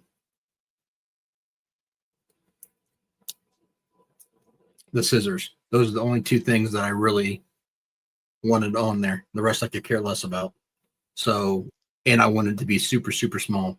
So that's the best thing that I'll carry around with me. That'll fit in your fifth pocket and get lost in there in your jeans. I mean, it's super small. It's super small. Or you could put it on your key ring, it looks like. Yeah. Or make it part of your key ring. Yeah. I just had to order one of those little things that hold your keys to your pants just for keys at work that I've never thought I'd use. not like a gangster uses, but just something that holds like 5 or 6 keys to your belt. You know what I'm talking about? Just a little tie thing. Yeah, either they call it key droppers or key hangers. Yes, exactly. Yep. Exactly. Yeah, I don't carry. I carry a key fob for the car, and that's it. I don't carry any keys. And I would nice. always not carry them either. I mean, that's just something where my EDC has changed just a little bit to add that. And then I have to carry my Freedom Pill dispenser now. They are very, very nice here, Rick. And I've thought about that, but on my beacons where I list retailers, they're only retailers I've done a lot of business with. So I don't really want to put somebody on there that I haven't. The only one that's full disclosure, I've never bought anything from Polish Custom Knives. But I know if somebody's going to buy a knife that expensive and they use my link, thank you. But you don't have to. I know that people are happy with their delivery. Are we going back to affiliates again? No, we just had a conversation. Yes, we're not anymore. One week with them. Oh yeah, right. I was just making sure that knives ship free, even though people have had great, respectful customer service from them. I only want to show stuff that I've bought a lot of shit from, and I tried to buy something, but I couldn't. Just giving you a hard time. Good. Andy's going to try to join us. Cool. Terry, is it discontinued? That sucks. Because these things were great, and they're only like $25 or something like that. They were super cheap. They're great. You didn't call it the squirt. You called it the what? I don't know if it's a squirt or if it's. There's another one they made too. They're both of them the same size, but one didn't have the features this one had. Can't remember the name of it. Wow. Leatherman doesn't have the squirt on there. Let's see what they say. Retired products. So Leatherman retired the squirt. I'm going to show you this, and you tell me if this is it.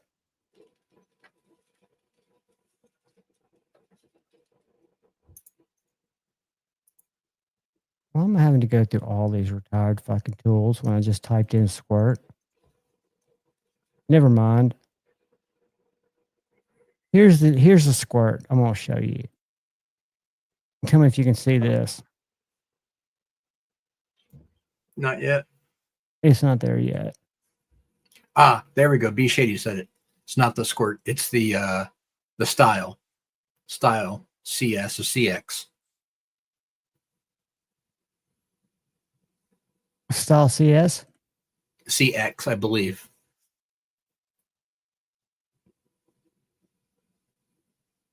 All right, let's see this.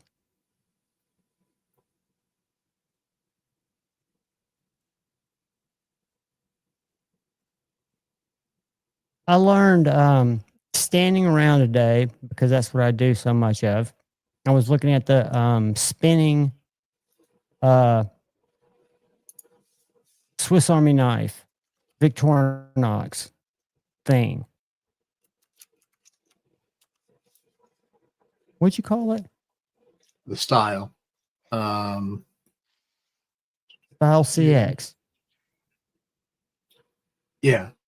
It's the, let's see which one's which. The CS and the PS.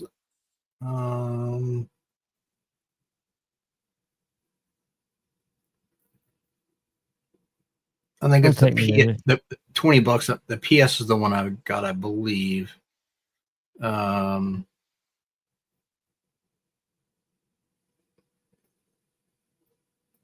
did they pull up? Yeah, because the PS is the one I've got because it's actually TSA compliant because there's no knife on it at all. Yeah, style PS is the one I've got. Style PS.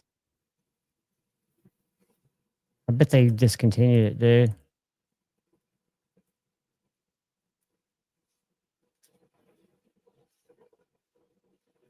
Yeah, it looks like it's discontinued too, which sucks because it was good. What's crazy to me is the tweezers. Austin, you're cruising.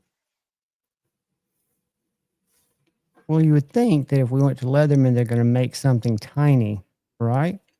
No, it looks like they just continue all those tiny ones. The big ones are too big and clunky. Well, what I was going to say is I was staring at the Victorinox thing, watching it spin around, looking at the prices. The cheapest ones are the ones I used in college that have the little scissors. They don't value scissors at Victorinox because you can buy one the next step up around the same size as $60. It doesn't have scissors. The difference is it doesn't have those. It's got more of a solid plastic handle, has a couple more tools, but I don't think they value scissors like the market does. Victorinox. So for me, the reasons why I wanted this one was not so much for knife EDC, but my normal EDC. So like I wanted, if out and about and I had an issue with my mod, my coils, I can use these to pinch and burn coils.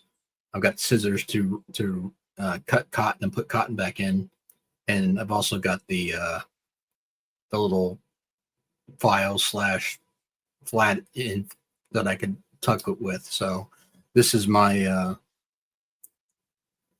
normal Micra. Is it close to a Micra? Maybe does that have the similar tools? No, the Micra is size. They don't no have Micra scissors. No, it's Micra scissors. It's not pliers. Right. Yeah, this is the only one that I know of that had pliers and scissors that was small like this. That's why I bought this one. Well, I'm glad you got it when you did, dude, because I think you have to go to a SOG. I think SOG has that. I'm not going to go through that hooping and around, but I think the SOG has one that's people seem to like as much. I think Sobek Scooter has one, if I'm not mistaken. A SOG pint. Does that sound right?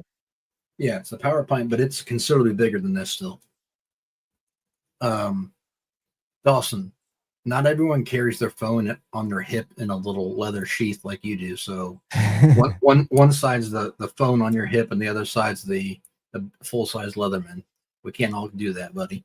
And I'll give you a where I would have thought the person that was the engineer would carry it on the side. I had a guy come in today, super nice guy. He works for the government. It had an interesting story, but his phone was in his back pocket and it did not have a case on it. It was an iPhone. He was carrying it naked. I wanted to give him a hug. Why? Just because I thought that was cool. You don't have a case on it, which, I mean, I don't think I've got a case on mine, but I had to modify it so I could put my mic on it.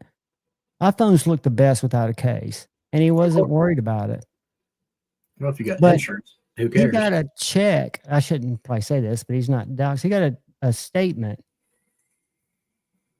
where they called it something, but it was like he worked for a week for nothing. I guess just the way that they're with the shutdown, they're having to calculate and show people.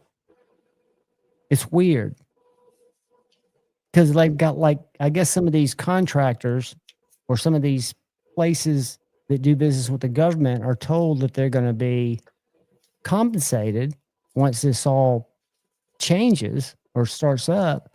Yeah, it's retroactive. But they haven't seen that yet. Well, they won't, of course. But he said it was just weird because he thought that they maybe weren't supposed to see the way that it was sent out today. Because it just basically said, hey, we enjoy y'all being here all week. Nothing. Granted, all their stuff's done electronically. Super cool dude did not carry his iPhone in a pocket protector. Oh, Jeffrey. But he was into Benchmades. They're all into Benchmades. He came in to buy the Sage 6, but it already sold. And he almost was going to buy the Rex 45. Is that the yellow handled one? The Sage 5 that's just come out? No, yellow is orange. Salt. No, orange is Rex 121. Yellow is MagnaCut. That's the salt version. Orange. Had a lot of people call today for the salt that will be coming back in. I have no desire because what do they have? LC 200 liners or something? I don't care about the liners. I just know that the salt they switched the salt to MagnaCut instead of LC200N and H1 H2, which were both shit. So has anybody checked out has anybody reviewed the Creeley Blades Magnamax yet? I heard Erica did a long time ago, but I'm not plugged into her content. Terry did I don't know if did you post that picture yet, Terry, anywhere? He did a badass sheath with an inlay in it this week. Is it on Instagram? I'll go there right now. I don't know. Are you ignoring my Creeley Magnamax? You don't give a shit? I don't, because they've only one person that he treated it one way. Yeah, I don't really give a shit. Yeah, he posted on IG. He said, "All right, I'm going to Instagram. I'm going to find out." Not that I don't care about Magnamax, but I just don't care about Creeley or. Well, me neither. I'm just curious what people are going to say. I mean, it's going to be a good what steal. Shambo is going to say. I made peace with him and Lefty's Love. Who gives a shit? We said hi to each other. Oh my God. Is this one that looks like it's got ostrich? Yeah. Hold on. I say looks like it might be ostrich. It's croc. Is that what you want me to show? Yeah. That's badass. Beautiful. That is leftover material from my card slip. Dude, I mean, just understated elegance. Yep, it's gorgeous. I love the way your mark is on the back. Looky. Terry's gonna fuck around and get so good we can't afford him eventually. I know, but that's part of you want to see your friends succeed, right? Dude, it's the reason why. It's the reason why. One of the reasons why. Well, while he's in here, I'll just tell you the whole reason why I picked Terry. One, because I think the world of Cheeto, and Cheeto wanted to support Terry, and Cheeto put in a good word for him. And I love the idea of somebody, because I'm still growing. I love the idea of somebody growing along with me. And dude, as it would be, if he got to a point that he was so big that he passed me up and couldn't help me anymore, I'd still be proud of him. So, and I love the sheath that came on that first fret that I showed. Yeah, just the progress. And I've seen people getting wallets from him, getting other products from him. He's just upping his game every day. Shane, did you ever see that yet? The wallet he made me? I haven't seen it yet. No. Dude, he made a half size small one. Single. Here's the first one. Holy shit. Yeah, you had to go bougie, didn't you? Let me make you big. Of course he did. Dude, I use mine every day. I don't know what it would take. I don't know what it would take to kick me out of this wallet, dude. That's the card slip, so I can fit 4 cards on both sides. And then if you give me a second, I'll go get my wallet that he made. I'm using the other one right now. You're good. We'll make you small. I apologize if I'm a little squirmy, but this gout, standing on it flares it up. But when I sit down, that's when it hurts the most. Like I can't be still. I have to stop hurting. Hold on, I've got to add you idiots back. Give me a second. Hear me? I've heard you the whole time. What's weird is when I make somebody big, I can't just make them small again and everybody being where they're supposed to be. It's bizarre. But so have you found any, and you might have just said it, have you found any small dosage? I can't take small enough, John. If I eat just a little bit, I get all fucked up and can't. Yeah, it doesn't help it doesn't. Yeah. No, it definitely did, but I was good for nothing. I literally had to pee in a bottle because I couldn't walk to the bathroom. Because you're in a coma. Well, I was I talking had to no somebody pain. today. It may have been. I need to look. About they'd come across some soda at their local place, and I said, "Well, if you have to." Here's the thing, though, John. I'm not looking for something to take every day. I need to get rid of it. No, you're looking for something to take the pain away. I can handle the pain. I just need to get back to work. I need it to go away. It will, and you're taking the medicine for that. Yeah.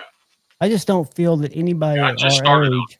I don't feel like anybody at our age should suffer more than we have to from being broken up fucking human beings. We're going to suffer because we've been beat up our whole lives.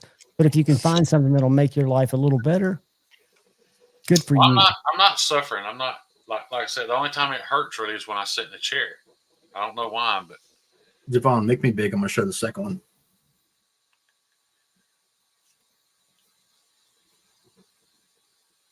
I don't want to tell you what that wallet's worth. I don't want to talk about it on here because Show it on make you big. I don't want to set a price. Here you go, Shane. Here's the other one he made me. This is kind of the design I had put together. Look at that. If Terry was making them and I was selling them, y'all would be pissed at me when I You talk. carry that with your hinder, don't you? You're So this has card slots on this side, card slots on this side, and then the open in the center. You could put cash down there if you need to. So he was able to make that, which that's not an easy cutout, just fold up design. I mean, that's like that's specific. Well, this is a design that I had seen, and he hadn't made it yet. Is that not a 3-digit wallet, in your opinion? Like, if you saw that on some company that's been around for years, without a doubt. Okay, so the company that I saw this from, that for $120, I'm not saying I would buy it because I wouldn't put that much into a wallet, but if they did, I'd be like, yeah, that's about right. Let me show you something, Dave. This wallet that the company who actually designed I got this from, sells this with basic leather, kind of similar to what we got here for I want to say 80 to 85. Yeah. And then they sell a version similar to this for I think 75 or 80. Yeah, but that's not just mine's just leather, Kyle. These mine's suck. just brown leather, which I love it. I'll actually speak for them as an Athwell. Is that not something fancier, or is it just? That's Croc embossed, so it's not actual Croc. If that was Croc, that would be 150 plus, maybe even $200 wallet. Okay, maybe that's where the price. I'm getting the price confused. This is $99 all day long. Rubber band, isn't it? It's got two pieces of like plastic that have this carbon fiber inset. It's very close. Yeah. You can put a money clip on it on one side. It spreads apart to hold up to 12 cards. But if people are paying right, and people are buying these for $99 all day long. I think if you buy one, you get one free now. And there's no, I mean, I'm not knocking that wallet. It's nice. If that's it's not a handcrafted wallet that you're happy to. It's not a small batch artisanal wallet from. No. So I'm telling you, the market is there for that wallet to be a $300 wallet. Yeah. So what this replaced was this wallet. This was my wallet that I used for the last probably 8+ years. It's a Coach wallet with leather and fabric. It's nothing. It's not full leather. Is that Gucci? Coach, you bougie bitch. So I love you to death. The two pockets on the side, and then 2 pockets on the back, and then the centerpiece. I'm surprised nobody robbed you and then sodomized you, or sodomized you and then robbed you for that wallet. When you're doing business with people who carry Coach, you need to carry Coach. I'm giving him a hard time. He knows I'm giving him a hard time. Well, mine is just good luck on both those, by the way, Rob. I love this what I call this Red Wing work boot look. This slightly distressed dark leather.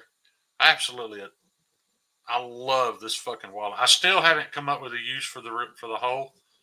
I know there's plenty of chain on it. You put a chain on it, so you hook it to your back pocket, and then you drop the chain in. So if you get in I a haven't fight, attached anything to it yet, but and like I said, I'm not knocking anybody else's wallet because this setup, this design might suck for you, but for me, I will carry this thing. Will be in my pocket when they bury me. See, and that's find you something better. That's why I'm kind of particular about what I like. That's why I had Terry make the designs that I had to make.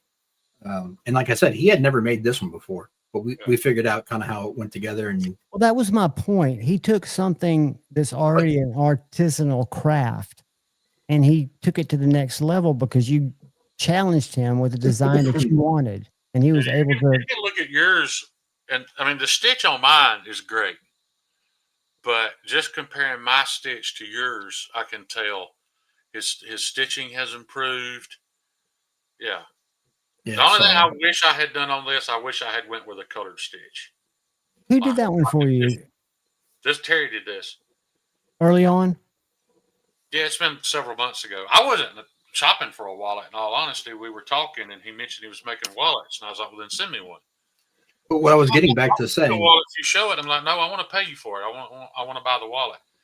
And this wallet it's been costs the same amount as both of these other wallets combined, and this is even a full leather, but it's very well made though, and it's lasted me 8+ years, and I love the layout of this. That's why I went with something like this. Although I found that I'm actually digging this more than I am this, which shocked me. So I'm glad I did both. Well, let me tell you, man, Terry's still in here. it's an awesome feeling when you run across something that you add to your EDC that becomes lifelong. Like you It carry changed your life.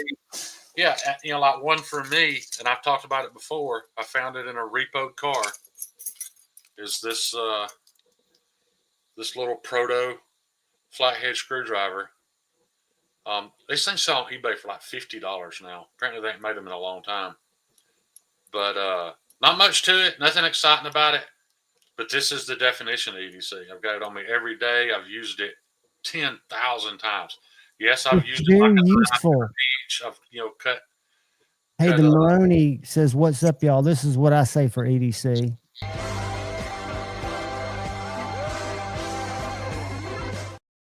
I need more man hug, man. We can all be I tough. got something new that I showed y'all. Thank you, brother. I'm going to be honest. When I opened it, I didn't understand it. And then the more I started carrying it and playing with it and using it, I have absolutely fallen in love with this one-of-one custom, this peach. Oh, that's got the different opener. Yes, yeah, it's got a bottle opener and a flathead screwdriver, and it's a double detent. It's not fidgety at all. No, but it shouldn't be. It's functional. Yeah, this is going to Cool. Kyle. It can use an edge, so I'm going to get Kyle to sharpen it. I'm pretty sure Bugsy told me this was ABL. What the heck is that? It's a Peach Smith. This was a one-of-one custom that Bugsy paid $600. Did you say Pete or Peach? Peach, like the fruit. Peach. Like the fruit. Yes. Yeah. What do you have that for? Bugsy gave it to me. Oh, I didn't know that. Yeah. Nice. Liner lock, or is it a double detent? So just once you take your finger off, once you take your finger off, your finger locks it. Well, it has a stout detent that it pops into. There's no spring. You can hear it click. The finger holding it is essentially a lock. Right. Then your thumb on the back is the lock. I still wouldn't stab this into a truck tire for fear of it folding on me. If it was somebody coming at you instead of a truck tire, you sure as hell would stab it into somebody. Oh, yeah. But, you know, the point about it is it's not, like I said, it's not, this knife was never going to sell thousands of models. It's not your quintessential EDC knife. I don't know what role it fills, but, the front scale and the back scale being completely different. So you have this large voice. Nothing about it really makes sense. Other that than makes it that much cooler. Function, but I have fallen in love with this thing, man. I think it's just the fact that the guy, this guy who don't even make knives anymore, put all this time and effort into it. It's got a flame time. I did not take a picture. This guy came in today, Shane, before I got there, and John, the old guy, bought it, and he was showing it to me. You know how Vero has the blades that are screwed on? Yeah. We don't like that. This guy made a dagger that has Baker Street Forge Damascus tip that's like a teardrop. He used what looks to me just like regular titanium, but it's that crystallized titanium for the finger guard. And then instead of it being a full tame, because it's got this really nice wooden handle that's about this long, and then it's got this titanium with like 6 screws that this Baker steel tip comes in. So it's a beautiful piece. You know what the guy was coming in there to show him? This is a maker. It goes to what you're saying. People make things which makes you appreciate it. And it's what made John buy this knife for almost $1,000. He had a bally song. You know how big it was? Each side is that big. This is his first one he'd made. He just thought that's how big they were supposed to be. Yeah. Open it up. You saw that pocket knife that I showed? Yeah. It's just a crazy pocket knife. His bally song was that much, but it was like titted out. I think I offended Bozy a little bit the first time I showed this because I was talking about that the action sucked. But what I meant by that was action. Action doesn't mean.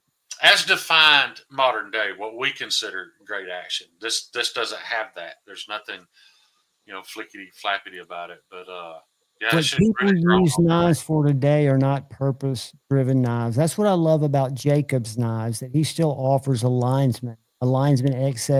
Yeah, I almost feel bad that I started that whole drama thing purely out of fun. You didn't start drama. And Jacob kind of got drugged into it. Now, no, he didn't. Jacob answered questions for me. So did Tim Kell. And no, I'm talking about Jacob. I was talking about Jacob Creates. Okay.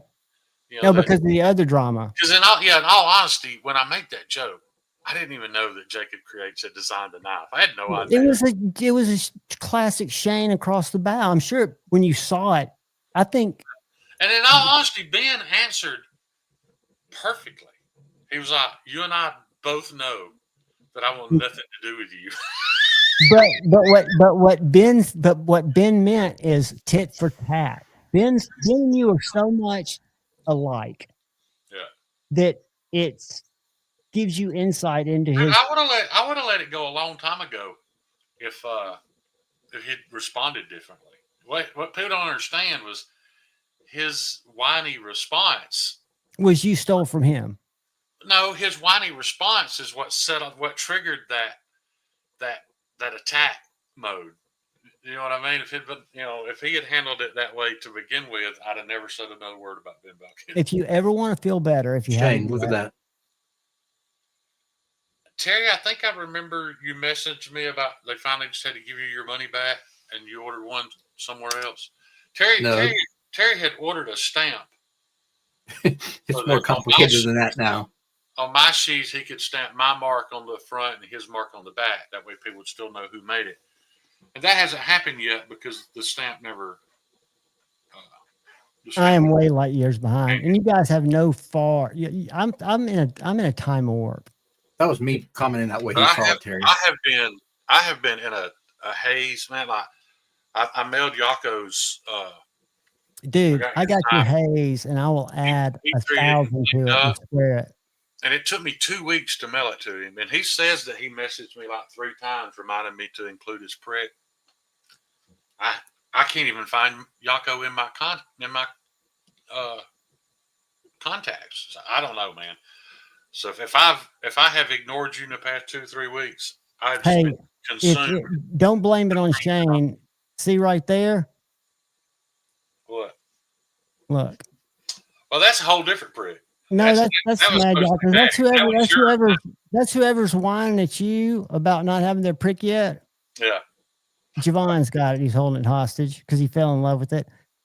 Yeah. Well, he didn't read the note. There's still a prick for Maddie and a prick for No, but this is for 1931 Leatherworks. Yeah. I think I told him that this, and he might know this guy, 3-feather EDC, not 3 feathers. He doesn't do anything special. But what he does is he didn't make this knife for that, or the sheath for that knife. Also, before I forget, Terry, look what I found.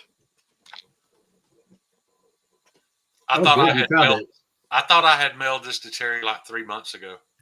I'm glad you found it. Forgot about it. Yeah, there you go. Read that. So Terry, he told me that last night. So Terry, if you don't know 3-feather, he's a nice guy, and he might even tell you can go to his website and see what knives he makes sheaths for. So he's not selling the concept as much as he says, hey, you've got a mini harpoon, I've got a sheath for it. Or you've got a Bradford Guardian, I've got a sheath for it. He hasn't made necessarily sheaths for all those, but it just seems like a way, because he reached out to me and said, I've got sheaths for this. Do you have one of those that you'd like me to send you to check out and review? And I said, yeah, I've got a mini harpoon. I'd love to check it out. Well, when it came in, I love my mini harpoon, but it's the same size as my USA made Big Idea Design Company, and it fits fucking perfect. So, I mean, it fits better than it fits the mini harpoon. But and you know who else does that? Is not Oak City. Yeah, it's Oak City Leather. Oak City Leather. When I bought my chickadee sheath,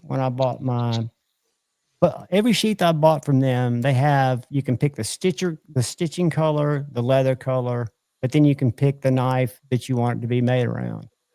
John, I was unaware how many makers, because there are these mass quantity leather sheaths out there that are made to fit nothing and yet everything. I was shocked to find out how many makers.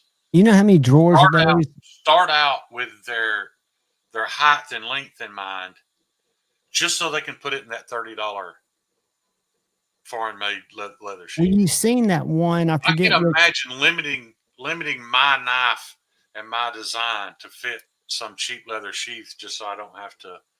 Jacob has two models that don't look the same that he uses the same Kydex sheath for. Yeah. And then he just modifies them a little bit with the heat gun. Right. And to me, I'm like, wow, how do you think that way? But I don't know if y'all saw, and hopefully brother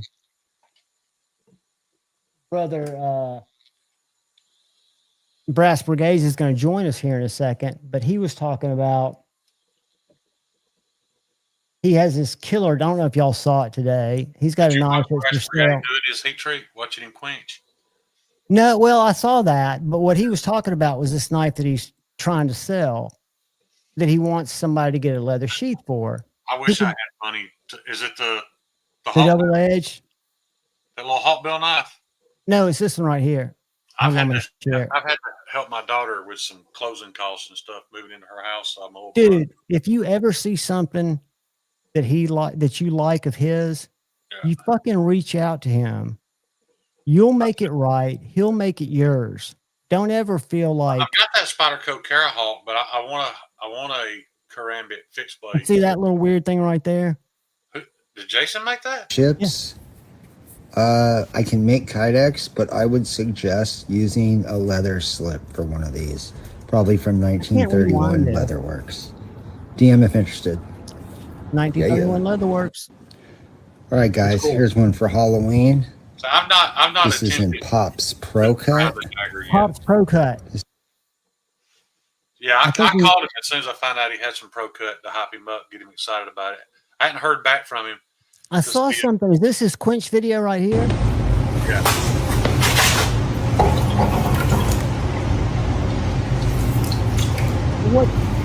What's happening there, dude? I know you have.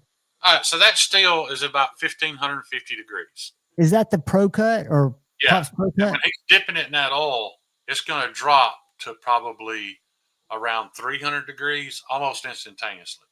Now, the process under which your carbide switch from austenites to martensites happens before it even reaches 700 degrees. So it's that first couple of seconds when it drops from 1,550 to like 800.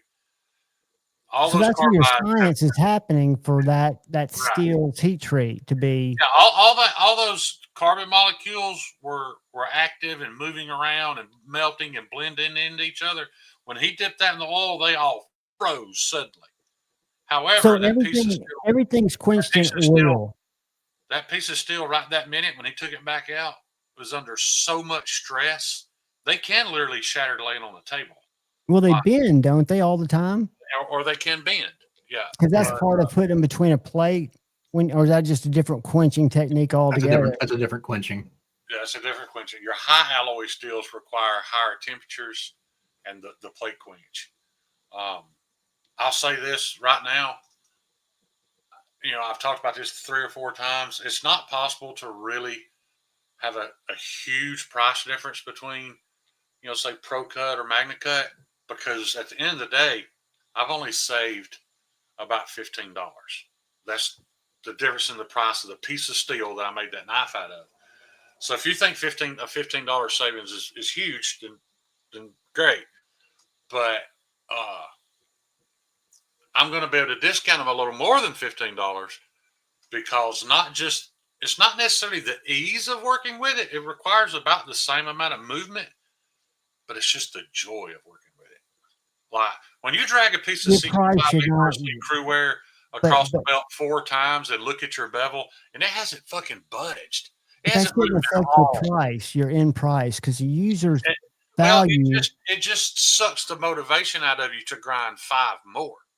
Oh, I know that. And then when you're finished grinding that Pro Cut and you look at it, you're like, what I need to do to it? And you're like, fuck, this don't need anything, man. It's beautiful the way it is. After you grind it and it's perfect, if you pass that to a customer to look at the price that you're offering, they see the value in it being perfect. So my point is, you don't have to think that much deeper into it. Right? I did cryo mine, Todd. I don't know that anybody has done enough testing. Like they've done enough testing now to show that cryo makes such an insignificant difference in Nitro V, ABL, and 14C that it probably is a waste of time and money to do it. But we all still do it. I've got a question. I don't know that anybody has done enough testing with Pro Cut to decide if it's okay to cut it out, to omit the cryo, but I still go ahead and do it. Now, I'm not spending $100 on dry ice. I put it in the freezer overnight, simply because we don't have any proof that it needs it, but I am still doing it. Because the thing about cryos, if you do it and it doesn't benefit the steel at all, you haven't lost a thing. But if it needs it and you didn't do it, then you've lost something in the steel's performance. I don't want to confuse you because the cryo doesn't cause the HRC to go up. The cryo allows the HRC to go up. It allows the metal to do what it's designed to do. Right. It retains enough toughness that you can run it at 65 instead of 64. That's all the cryo is doing. Is it allows you to lower your tempering temperature and run it a little bit harder without losing all the toughness that it would have without the cryo. So I need y'all to roll your brains back to about 3 weeks to an inferior metal 80 CRV2. I was talking to Tate. About 80 CRV2. No. We were talking about making knives out of it. No, well, right. And Tate, my buddy, who Tate down at the shop, because we were talking about that. I said, a lot of these, because we were talking about a lot of makers don't know how to sell. A lot of your art makers, their customers aren't demanding a sharper steel. We were talking about what makes the community want things like he and I like, right? So it was the same conversation we always have.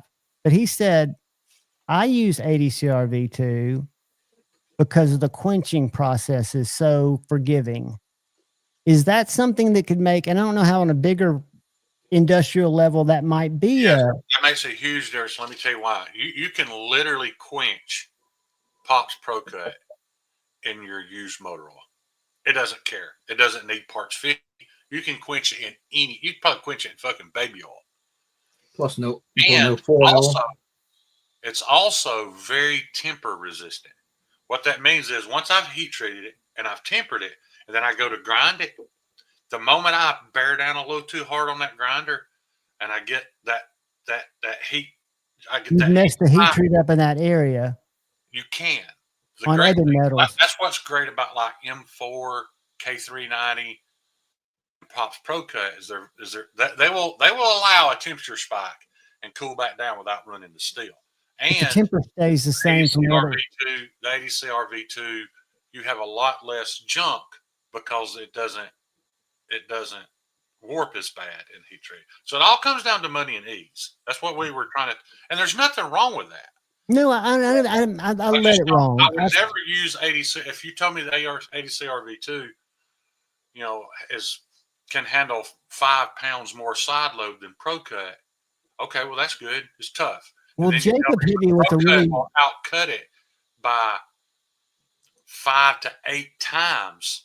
I'm going to go with the Pro Cut every time. Jacob hit me with a good answer, but Kyle gave me another question that Jacob should be asking, but that his clients are requesting that. You know, they look at 80 CRV2 as something he's always done. And Kyle makes a good point. Well, he should be bringing them up on the latest. But I will disagree with Kyle there, and I want to tell you why.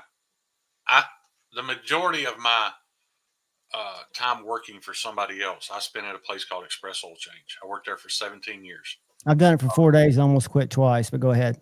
It was not a great place to work, but I got on very early. I knew the owner's name. I had his number in my phone.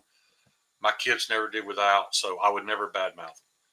But I learned this lesson there. We were a Valvoline distributor.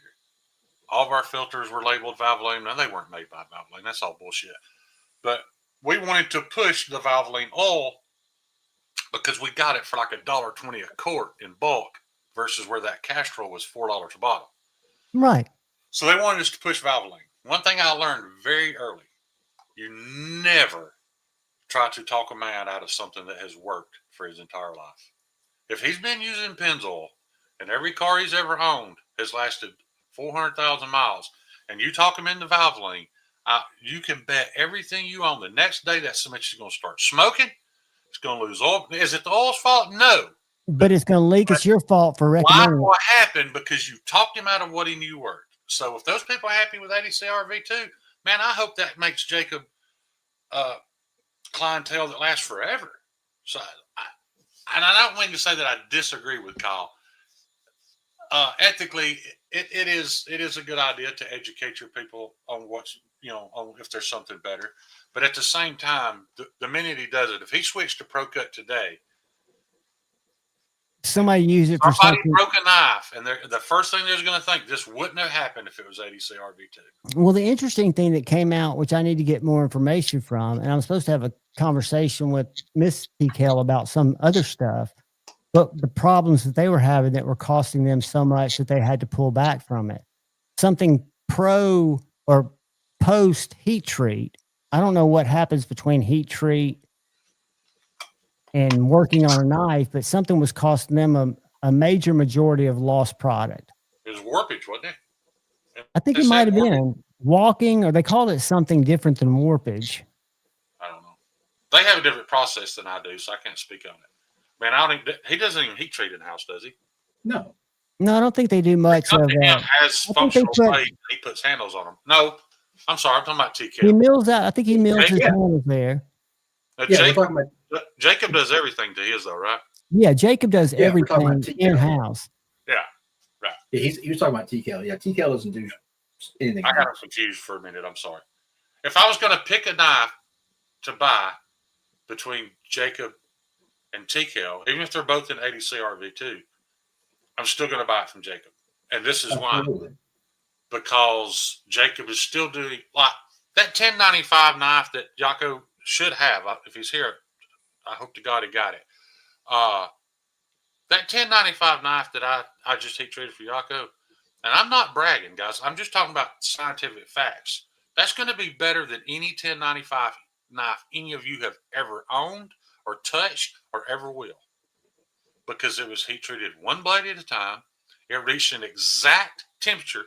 Not, oh, look, it's red, I can see through it. It reached an exact, perfect temperature, and it was held there for an exact amount of time. That 1095 knife will be better than anything you've ever touched from Tops, fucking any of them, just because it wasn't produced. Yeah. This is something that's why I would rather buy from Jacob, even if it's going to be 80 CRV2. I'd still rather have it from Jacob than I would TKL. And that's nothing against TKL. No, not at all. Jacob has put in years, and I'm sure for a while, Tim ground his own nose. I want to touch on what Terry's saying. Leave that up there till you finish. Well, that's what I was going to say. One thing about that Brian told me, not Brian, Tate Estes told me at Nods and More, and what they're faced with a lot, most of their business, that store that I've done walkthroughs of, are case buyers. Right. Yeah, that buyer's eventually dying out. But I saw some younger case guys come in there, younger, my age, lawyer types that drove up in a BMW that were looking at different cases. Yeah. And he says a lot of the people will only be interested in cases. This guy turns out was a one blade only slip joint guy, which was my kind of slip joint guy. But they're not used to, or they don't even see the advantage of the new side buster in S35 because they've got a set of Arkansas stones or something that, and Tate said people like the 80 CRV too because it's easy to maintain an edge. It is. Or to put an edge on it if you're using it. It needs to be easy because you have to do it often. Because it's very soft and it doesn't hold one. Right. So there's no carbides in it. But are there steels that are also bad at holding an edge that are harder to sharpen because they just don't hold an edge? Is there something there that I don't know? I've run into it a lot on CRKT knives. Like they just want apex. It's just too fucking soft. Yeah, that's the difference between being soft. But that's a bad heat treat. But I'm wondering, is there a difference between 80 CRV2 being able to sharpen in the field? No, and we've already disproved a lot. I know, but that was just another guy that came up. Still with no carbides in it is a still with no carbides in it. They're all going to be about the same. 1049, 1059, 1075, 1084, 1095, 80 CRV2. Most all of those are going to be about the same to sharpen, and they're all going to have about the same shitty edge retention because it wasn't a high edge retention steel. Now, the question that I always pose when somebody says what Terry said, I completely agree with what Terry's saying, and I understand why he's saying it. But my next question is always, then what is important to you? But if it's toughness, then you should just be using Nitro V or ABL. It's simpler than that. It's like cutting this, it's cutting that. And yeah, you can get into the edge retention conversation, but what I'm getting at is brick and mortar to me is so small, but this store is a little different because they draw a engineering type of crowd, right? That you would think would they know more about tooling metals, but you know what? Tate. Maybe that's just the thing. Maybe they're honest like you, John. They're like, yeah, I know S90V is way better than what I'm getting in this case, but I don't need it. Dude, there's an S90V Pair 3 with a Tiffany blue handle that I could look past the Tiffany blue handle. It's got a black blade. It's $289. The S30V is $215. Yeah. S30? Yeah. For a Pair 3. No, Pair 2. PM2. Even a Pair 2, that's crazy high. Hold on. They're not. Let me pull it up because maybe I was surprised at how much higher because the Tiffany blue. These may not be a production run knife either, because I don't recall those. Let me see. Hold on.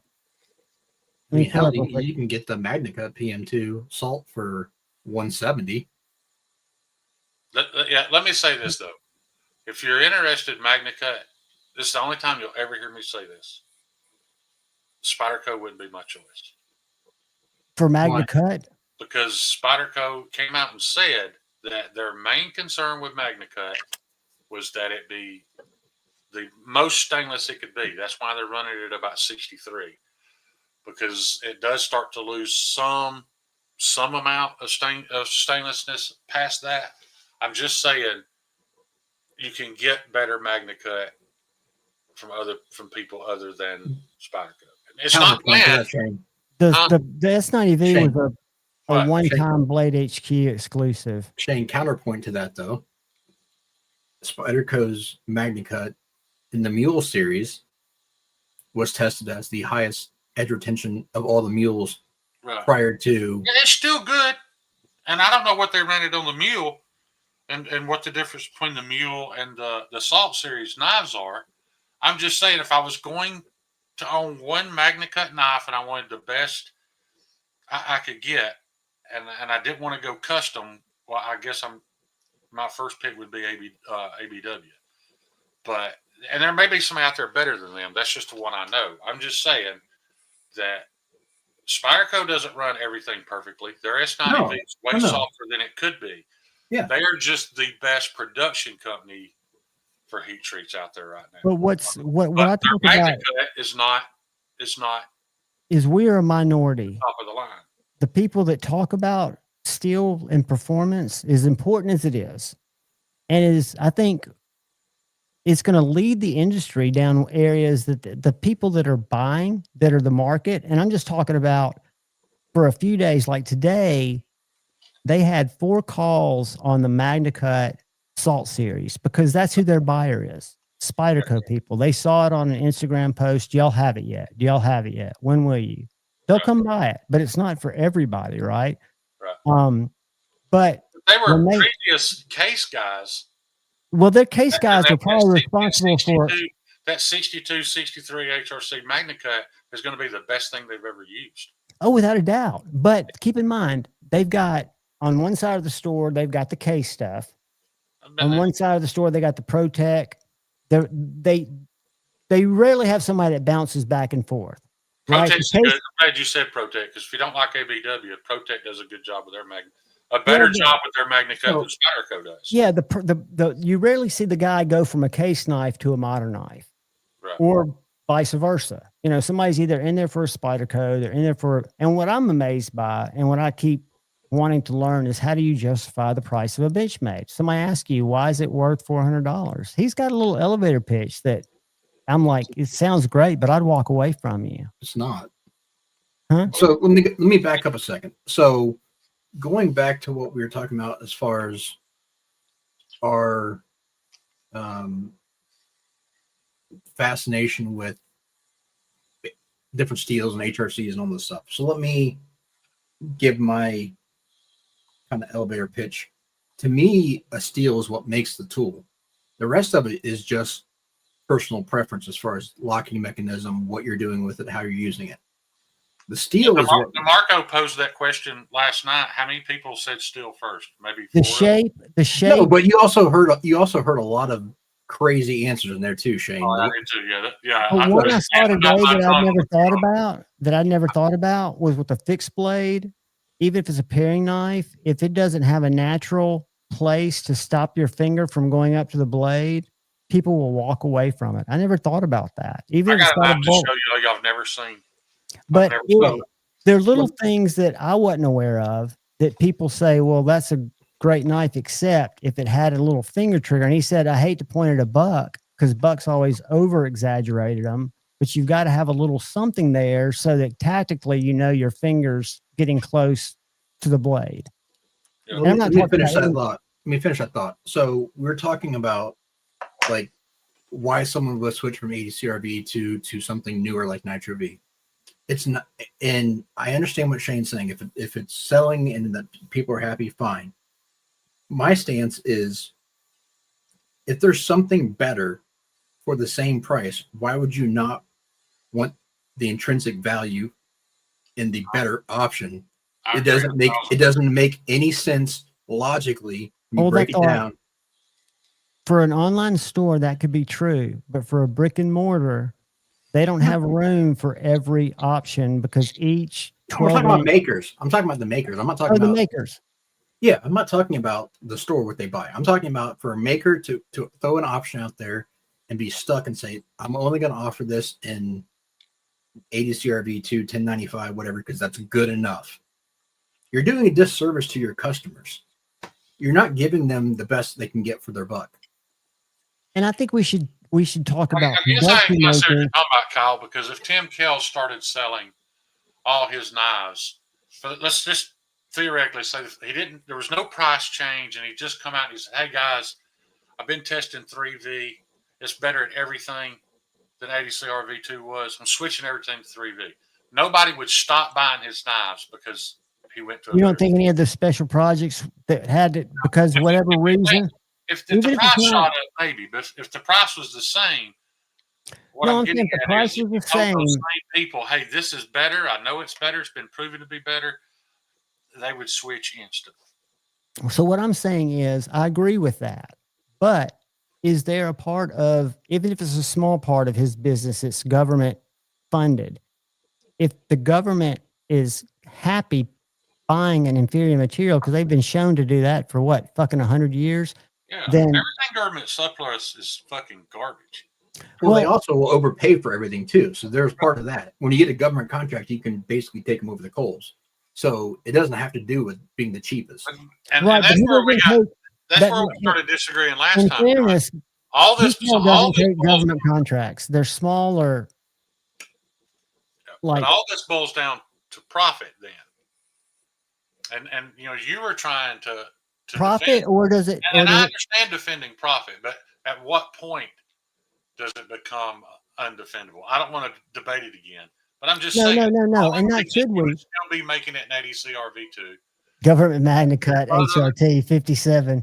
Bob 'cause Dorr you just nailed it. Government cheese, baby. Yeah, if it's 'cause Government you got Magna a Cut ton of cheese. it, you got a Believe shit me. ton of it that you paid little to No, nothing. no. Not always there, buddy. There's a lot of, when you put in bids, you have to get multiple bids and you have to get all that. And it's not always to the lowest bidder.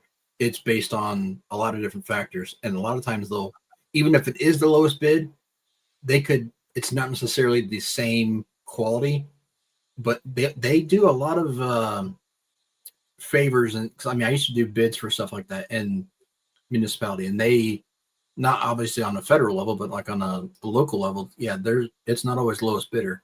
It's a lot of rubbing elbows. But back to what Shane was saying and Terry was saying there, yeah, okay, 1095 has been around since the beginning of time. It's been tested, but there are things that are way better than that now for the same price point, roughly. If the K-bar in 1095, as historic as it is, and it is a great knife, but if it was the best thing on the market, then why do they give it to the grunts and do these special contracts to buy your special Striders. forces guys something different? Why They get their why not budget. standardize everything? Everybody carries this knife. But yeah, they get a different budget so they can afford to. Now, And they want to have a little bit of. The ones carrying the Winklers aren't carrying that much better a knife. It's a better looking knife, but it's still the same shit still. But how much of it's like having a guys, I'm star? a huge Winkler fan. I just wish, I wish it was possible to buy his stuff in Crew Wear or 4V or something. That would be incredible. But anyway, what got me started on blade Nothing steel? wrong with Government Magna Cut at 57. If I've you're never had sticking this to show you guys. But when I started working at the farm, I had this pocket knife. I knew nothing about pocket knives. Is that a Jack Wolf? One of his new collabs? No, this is a Kershaw. I think this was about $10, and I think it's maybe 7CR. I don't know. A guy gave me this knife because I fixed his truck. He was prepared. He had an estimate for $580, and I fixed it for $10. Wasn't going to charge him, and he handed me this in the package and gave it to me, and I appreciated it. And I'll be honest, before I knew anything about knives, I liked this thing, so I carried it. Well, I ended up going to work with my brother, working on a farm.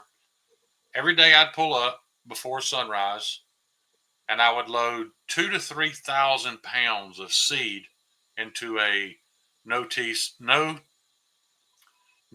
seed drill. God, how much did that just try to germinate yourself? You must have been exhausted after about. So I had to cut every one of those bags open.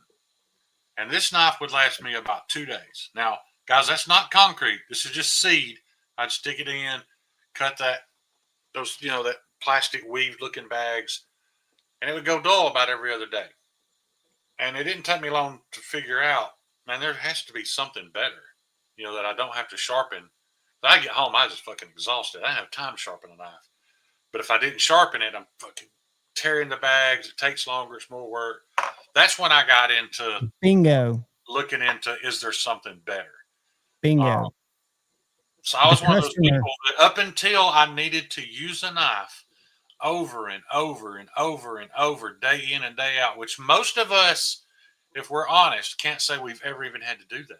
I've not met I'm cutting one person in 4 cutting, days that does that with a knife. Right. I'm cutting a hay bale cordage with it all day. I'm cutting roots out from around the driller wheel on my cedar because it got drug up in there. If I hadn't have put myself into a position where I had to use a knife all day, every day, I would have never cared about steel either. This would have been all I ever needed. But now I'm in a position where this can once again be all I need because I don't cut that much stuff, but I can't go back. No, and my point is, when you're dealing with a group, and one of the guys has only been there since St. Nick's closed in the mall, which has only been probably 5-6 years, but who has always had a customer base who's buying vintage case, putting them in a case, and then bringing them back and selling to his widow. The widow will bring them back and sell them back to John when the guy dies. So he's never cutting shit with them. It's low profit investing is what most case people are into. Is that not going to go up in value? Sure, it's going to go up. You know how much those cases are in that one case? I know there's some that get up there, but on average, they don't go up that much. But everybody's hoping, but because that one case now sells for $500, that all 100 that they've bought will eventually get that high. That's not going to happen. You know how many? I've sold 0 of those just fancy cases. I almost bought, they've got a new side buster out, an S35 that's either a black micarta or it's a stacked wood. I like the micarta with the green. It's got a little pull hole instead of a nick. I don't know if y'all have seen that. $69. I'm probably the closest to have bought one of those. They buy the antiques, the 150 to 300. Right. And they go, you know, I'm like, do you use that? He goes, God, no. I'm a hoarder / collector. I don't understand kids with squatted trucks either, but I don't care if they squat their truck. You know, I don't make fun of them. Well, maybe I do. I'll poke, but I ain't gonna hurt their feelings or their face. Everybody has a different taste. But what's weird is I even support you chasing after whatever it is that you love. But even this older guy, like Greg Dasher, have I introduced you to him before? He works at he has a studio at Low Mill, but Jeff had him over to his house. He's an African-American guy who makes knives. He also makes thousands and thousands of dollar clay pieces. So knives are just his secondary deal, but he does a beautiful knife. Sells it for about $300. He's not focused on steel, but he does wild Damascus and stuff like that.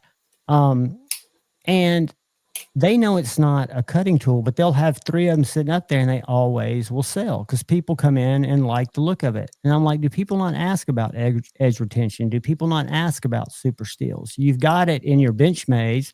I heard you talking about the difference in the M390 and the S90V, not knowing why they used both, but they're basically, even though they're not, you know, similar type of steel. I don't think they are. But in a bailout, I can understand why people think that, but S90V is superior in every way.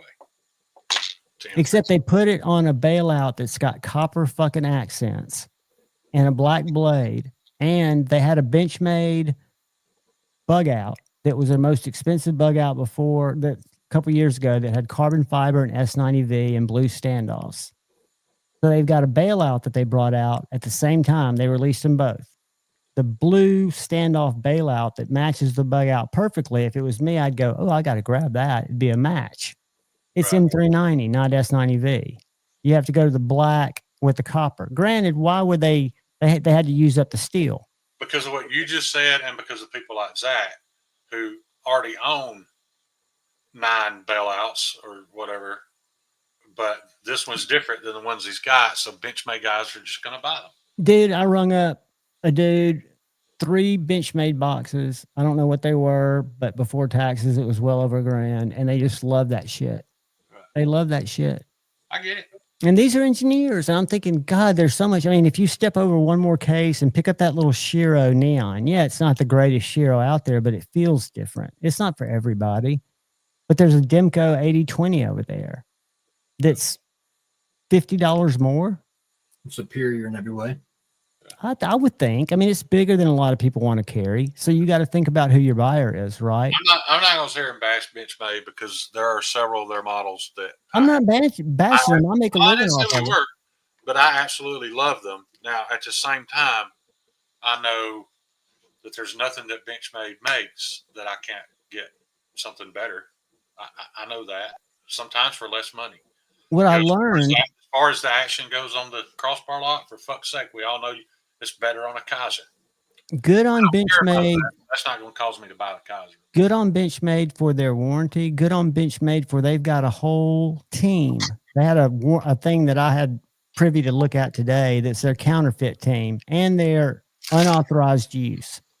Yeah. So, we see these, if you Google bug out on Amazon and you go down there, they don't call it, it wouldn't be called a clone because they're not calling it a bug out. It's just they might call it a 535 Grivery, whatever. They're going after that shit too.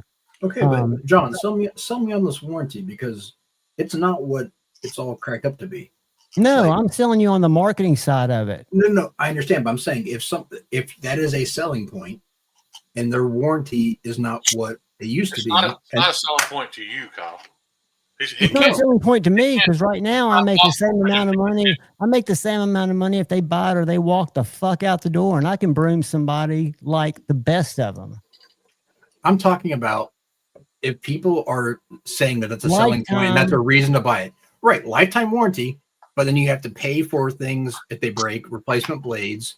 You have to pay for the if you want to have them sharpen on a belt crappily, you have to pay the shipping to get it sent back in, and it's considerably higher than whatever. I had to pay shipping when I got my Mordax replaced, shipping back to me. Okay. Jeffrey. I was fine with that. I'm talking about every time you wanted to get the knife sharpened is what I'm talking about. I'm not talking about lifetime sharpening.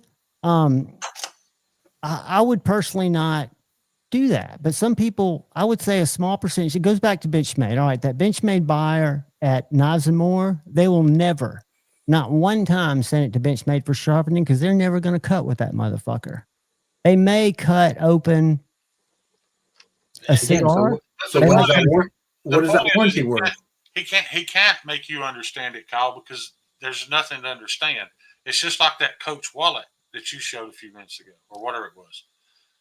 Nobody else in this chat would have bought that wallet because it's not worth the extra money because just it was made by you. Bought that wallet because you had some impression that it was a really good product and it carried some type of clout with it. That's why you bought it. That's the same reason why. And I learned from somebody in chat. Even though I learned from Marcos Gamma that steel is better, but there's a lot of people that think everything Spyderco makes is ugly. I get it. That hole's not attractive. They have a table, and you've been in there, Shane. Their Spyderco booth or window is probably 6 the size of what they have for Benchmade before it turns the corner. And there's a reason for that. People here in town, when I see somebody and I see a pocket clip, the nicest thing I'm going to run across is going to be a Benchmade. I've never pocket checked a guy that had a Spyderco. It's almost always a Kershaw, a CRKT. Of course, they call it a Cricket because we're in Alabama. But if they've got a nice knife, never fails. It's a bug out, and they're super proud of it because they paid $200. I'm not going to sit there and explain to them. They love 940s. The Spyderco in my pocket cost $80 less, has a stronger lock, better edge retention. Now, granted, you might win if we went to bending the blade. Mine might break first, but I'm not going to explain that to them because somebody told them that Benchmade was a good U.S. company, and that is true. They don't use them much. Right. And the guy, again, going back to that, though, John, if you're not using it, you're not getting it sharpened, what the F is the point of having a lifetime warranty? It's the same reason that some people buy the dock insurance. It's because when they bought it, it was something that they saw on the card that made them think this is some kind of intrinsic value. And I'm not talking about something different. Yeah. That again, I learned from people that it's not all it's cracked up to be. 5-door, exactly. And I get that.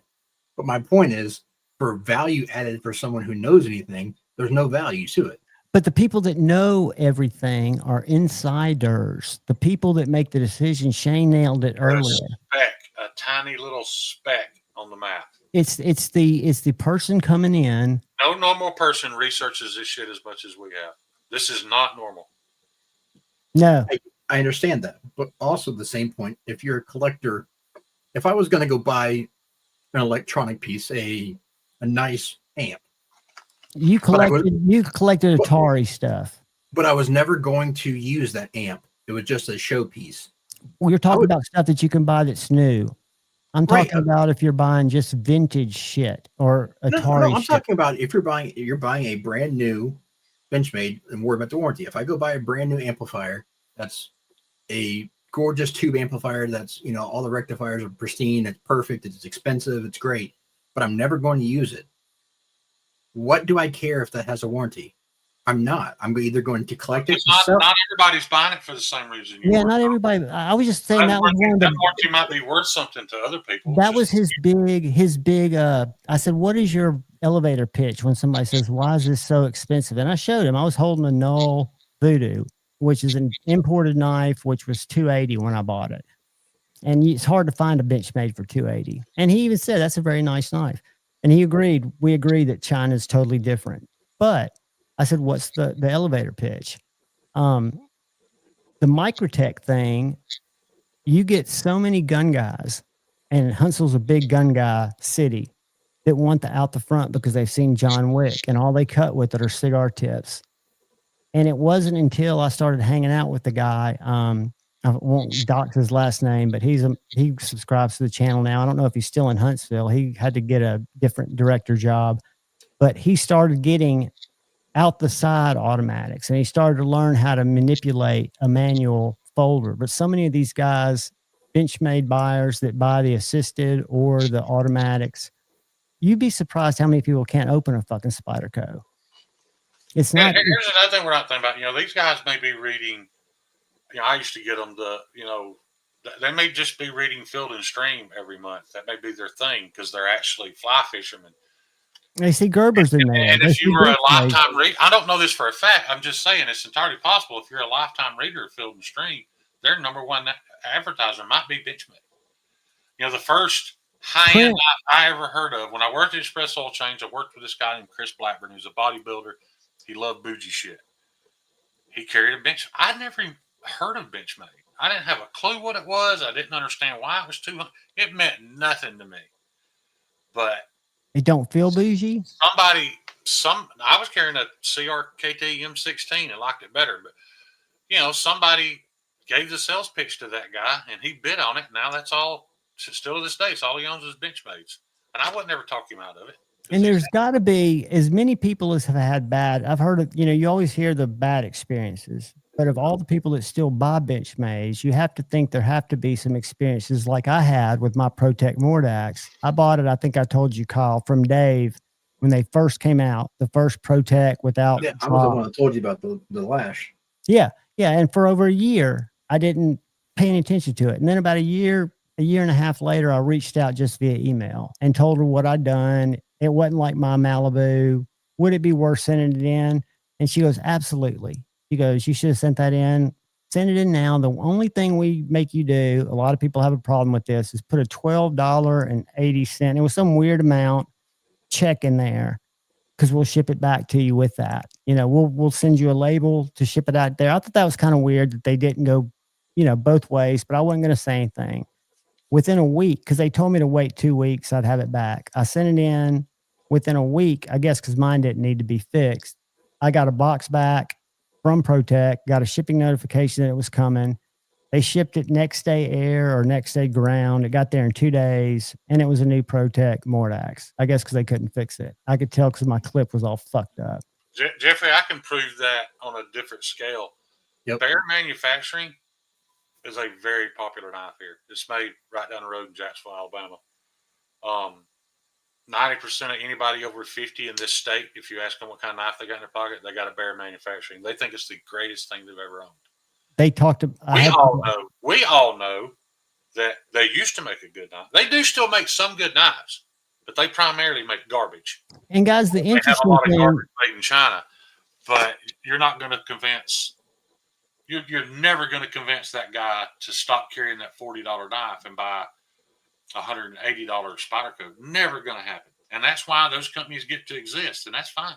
And those guys, what's weird is those guys age out and die, and their widows bring the knives in to John. Yeah. And John finds people, and they're old, they're my age, or I guess there's always going to be a group that likes them. I don't get it. And he's like, dude, you don't understand. It's just, there's so many people like those Alabama case box kits. They're like $600-700. And the tractors, the John Deere tractor. Tate says, I fucking flip out every time somebody buys one. But the reason they're up there is they sell. People buy them. People collect them. They might never take them out of the box. Think of your best buyer as your toy buyer. Go to some of your buddies' houses and look at the money they've spent decorating their man cave on shit that serves no purpose other than it makes them happy when they walk by and look at it. It's the same thing. We're just as We bad. have people ask for those, Stevie, and what I think it is there's so many quality ones out there, and like the owner who's probably 60, he's probably in his 60s. Yeah. They carry some Great Eastern cutlery that they've gotten up there on trade. He won't fucking look at one of those. Who won't? John. He don't like GC? Fuck no. He don't like GC because it don't sell. No. Mm-mm. He don't like GC because his customers don't like GC. It ain't a goddamn. It's what I said. And he's got, what's funny is he's got 2 Silver Series Jack Wolfs. I looked at them today. Hollow ground, beautiful. 14C, my card is beautiful. $199. Yeah. Why would you, as a marketer, I'm talking to you, Ben, who's a genius marketer. I can understand. He is a very good marketer. Why would he not just go with the $69 version and the high-end version? Why muddy it? And I don't think the Silver Stag version is still available, but why throw a $199 in there? Because he did that originally. Drops your pants. What? He did that originally, and it flopped on its ass because people are like, that's stupid to spend only $100 less and get this. These are old. These are what people bought and brought in. No. I'm saying the reason he started that Silver Series, dropped them to what they were $199 brand new versus the $299 to $329 of the other ones.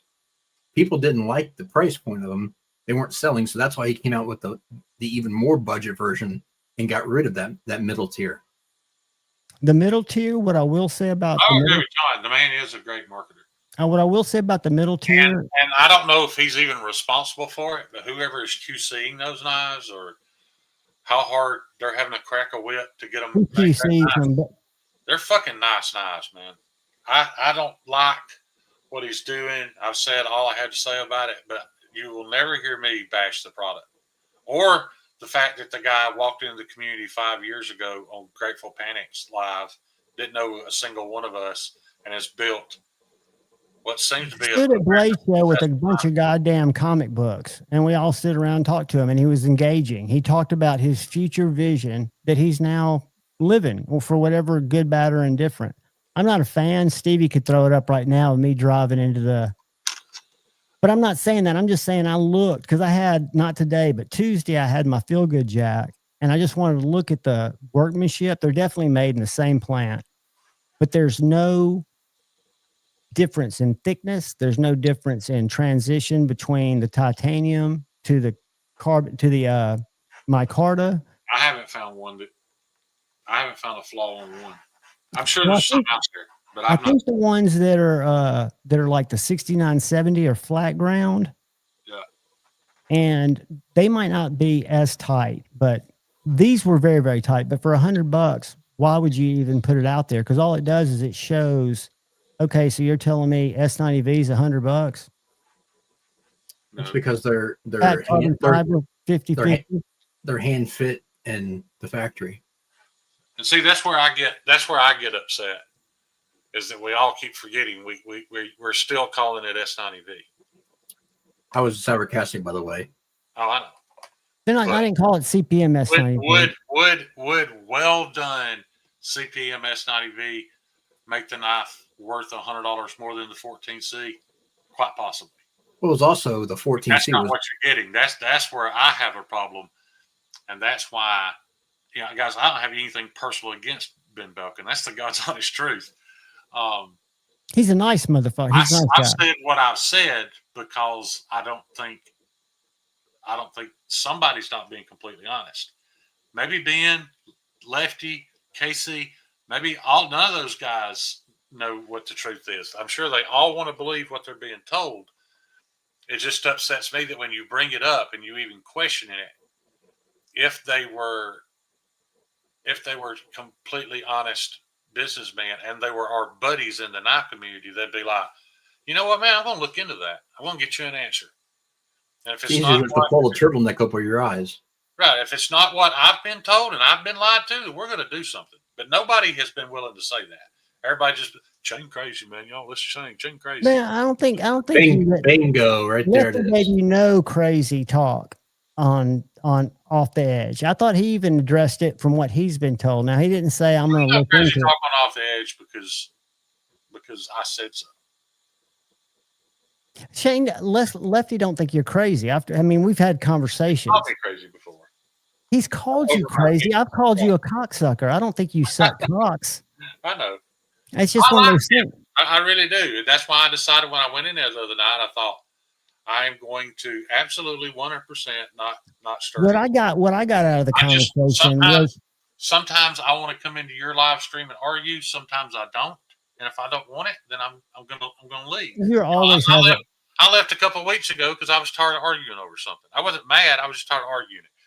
But I didn't want Kevin to come back and have a live stream first one in a while, and it be a bunch of drama filled shit. So I bit my tongue and I was just nice to everybody because I don't have a problem with any of those people. Well, I think if we look at the business model that they created for themselves, we're working with Best Tech, we're working with Riot, we're working with these people that we feel whoever we've been faced with is giving us good information. Right. How short of, I mean, I guess you could demand receipts, which we all know could be faked. How could you, as a maker, if you don't have a choice to say, hey, fuck you, I'm going to go to Taiwan, or fuck you, I'm going to go to US, you've kind of got to go with the business that everybody. Right. It's a lazy move. It's easier to have say, I don't care what they're doing. No, I don't think I don't care. No. Hang on, let me finish. It's easier to have them have a turnkey operation where they can just send them their drawings and be like, this is what I want done, do it, and not ask questions and make their money versus actually having to do the research and go out and try to find factories that are willing to do it the right way. I know for a fact that Devo and Jack will source and buy and ship their fat carbon. Allegedly, Kevin said they source small batches of steel. They're doing very small batch bills. I don't know how that works. I'll find out more. I'll reach out to him on the phone and ask him that. That's fine. I want to see receipts. I mean, I'm not all I've ever heard is Kevin say, "Oh, well, Stevie nailed it. Best Tech only gives me two options. It's S90 or this." Correct. I've never heard him mention buying steel and being an He mentioned it Saturday night. He mentioned some of it. Maybe it wasn't him. They may be now. You know, that's entirely possible. Stevie nailed it, though. Are you reading Stevie's comment? Until you get one and ship it to whoever you decide, Gerald at Outpost 76, Super Steel Steve, Brian, Cedric, Nada, until you ship it to them and they test one and it performs like the American counterpart does, then it doesn't matter. Because at this point, Cedric and Ada, I'll put some credibility into. I'll put some credibility in Alex. There's some on that list. I don't know what the fuck they're doing. I watched Erica slam a goddamn TRM into a fucking garage floor. I heard it crack and heard her talk about it not being able to be baton through wood because it chipped. Yeah, that was stupid. Well, I mean, that's what I'm saying. I mean, John, there might be some people out there that need to know that you can't do that to a TRM. So. Well, Erica, you can't fucking do that to any knife.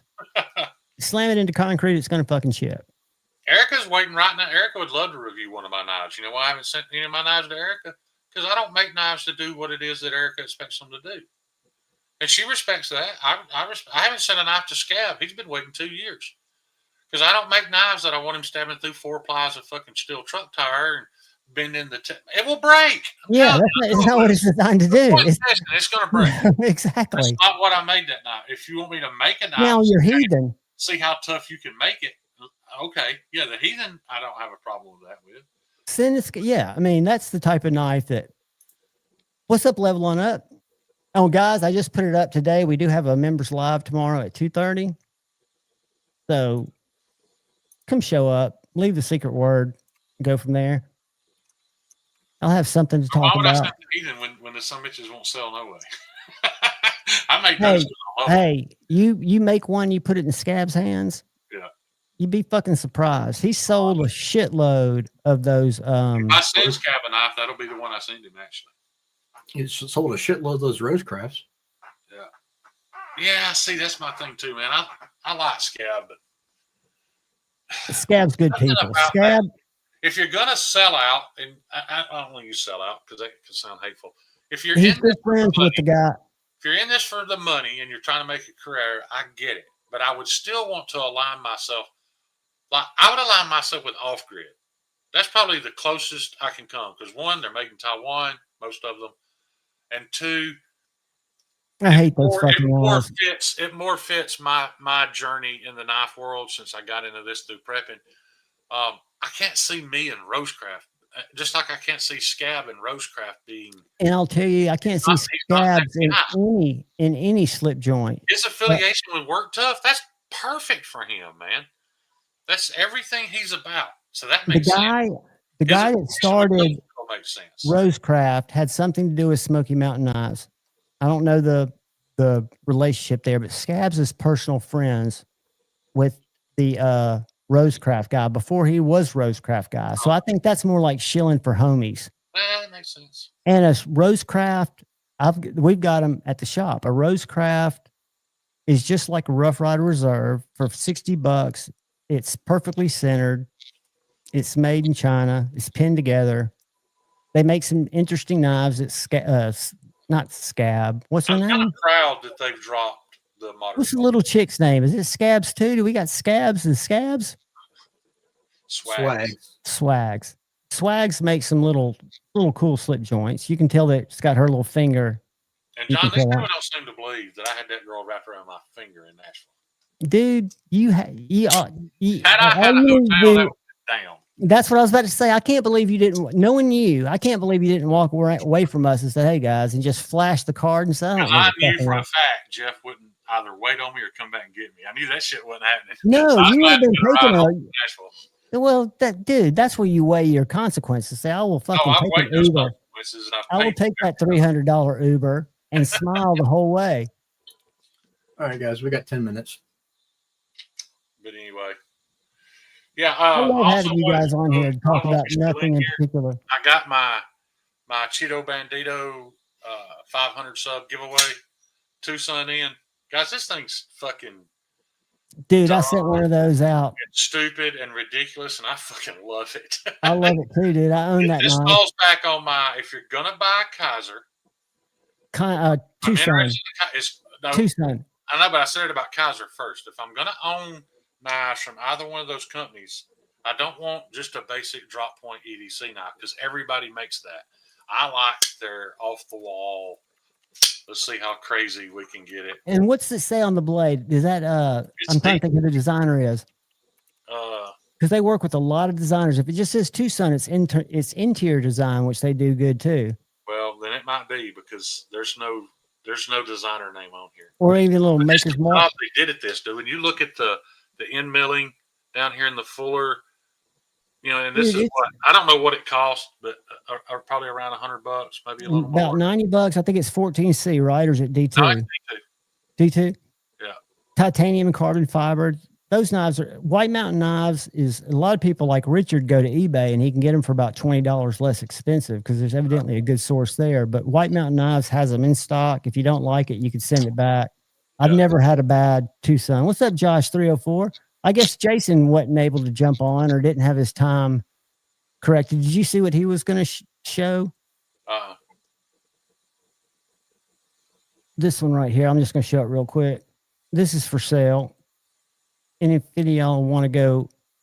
Is it the Hawk Bill? Just answer me. I don't think it's a Hawk Bill. The Hawk Bill's still out there, and it's still. I thought you said I'm not talking about that dagger because I've not even attempted a dagger yet, and I'd love to know the process on doing a dagger. That's one of those fancy handles. I like the handles. I'm not a fan of the blade shape. The knife. Yeah, it's just not me. No, absolutely not. But I think the Hawk Bill you're talking about is this one right here. Yeah, that I like. Completely, probably useless $195 ship, and all you have to do is DM and say, I don't have any money, but I want that knife. Well, I promised some money to a different knife that I don't at all need, but I want to. Let's clear this up right now. I'm gonna do a video on it. We don't need any fucking knives. We need maybe I know, but 3. OCD's got a crew Carta, little native.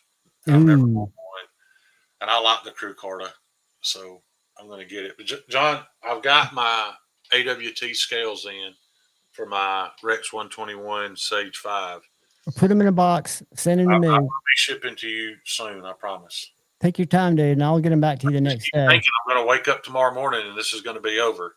Today, it's still not over. So it ain't never going to be over, buddy. We won't let it die. Guys, I love all y'all. Kyle, you got anything to say? I know your books are open or close to open, or did you just leave? No, I'm here. And I want to apologize to Kyle because I drive Kyle fucking crazy, and he comes back week after week, and he's a glutton. And I appreciate he is a glutton for your bullshit, John. No doubt. He must love you.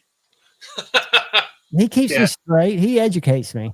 Books are open. Yeah, I am officially back available. The reason I love having these debates with you guys is like, you know, Kyle is a brother to me at this point. You know, there's no arguing that. But Kyle and I didn't agree on very few things we talked about tonight. But you know, we still boys at the end of the day. We fought the first time in Grateful Panics. We argued about something until we got in the clubhouse and realized we lived an hour away from each other. Yeah. I mean, I don't have to agree with you to be cool with you because we respect each other. But it's easier when I can get my opinion out. Right. Richard, you'll have so much fun. And I mean, just opening it, just like if you got it when he was here. He left it in his wife's car. It didn't make it when Richard was here. He's supposed to ship it here. Right.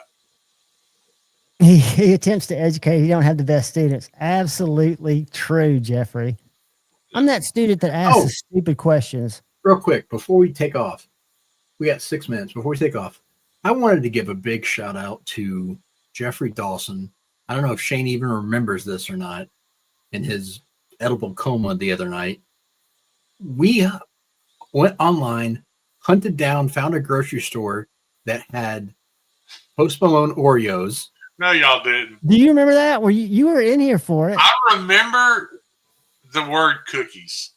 I remember there being something about guys. Kyle, this is just the to honest slow God you truth. down. I thought I was just a little high, and I thought John was so fucked up that he was saying random words that didn't make sentences. The entire live stream. You should see nothing he said was coherent to me. It was so bad that I thought, man, I've got the text. Than I am. I've got the text that you sent me. Yeah. So we found a grocery store 15 minutes away from Dawson that has Post Malone cookies. He was going to go get a bunch of them because they were in aisle 7. And aisle 7I. And mail them to you. Yeah. So he went there. That would have been Wednesday. And they didn't have any. Oh, son of a bitch. Jeffrey, it means the world to me that you drove 15 minutes out of your way to go look for the toasty Oreos. Scooter, that is 100% the truth, especially here. Yeah. I've learned, and I'll keep this super short, but working where you have to deal with the public on a daily basis, I'm begging for that OBX7 fucking dude to come in when I'm there. CRBX, isn't it, or something? Whatever. Like I mean, dude, people will wear. I actually watched one of his videos. What a fucking annoying tool, dude. He's a sexual intellect. You'd have to face push that guy if I was ever in his presence. He's a sexual intellect. Grab him by his intellect. little face, fucking shove him. Oh my God, what an annoying son of a bitch. Government engineer, man. And I don't know if any of you guys have heard all this. I'm gonna spit it out there every time I can get in front of the camera. But Kodiak Edge bladesmithing is a fucking liar and a scam and a thief. Fuck that guy. Who? Kodiak Edge bladesmithing. Oh, the guy that always does live streams. some of our folks had started kind of migrating over there, and I wouldn't have said a word. But when I sent Paul Mills a piece of S125V for him to make a blade out of, and Paul was giving me updates on what he was doing, I knew that guy didn't know a fucking thing about making a knife. Nothing. He ruined that piece of steel. I was hoping to get it back and be able to copy it and make a new blade. And then he used me in a lie and told Paul he had shipped it to me to get it off his back. Fuck that dude. So just so y'all know, well, that was part of it. Kodiak Edge bladesmithing. And then he also, I guess, promised a bunch of people. Yeah, took a bunch of nice shit in that people donated for a giveaway. Did the giveaway and never shipped anybody their shit. Plus, so he kept all y'all stuff. I've got a flip schedule where I work at night and I sleep during the day, or I used to. Read that.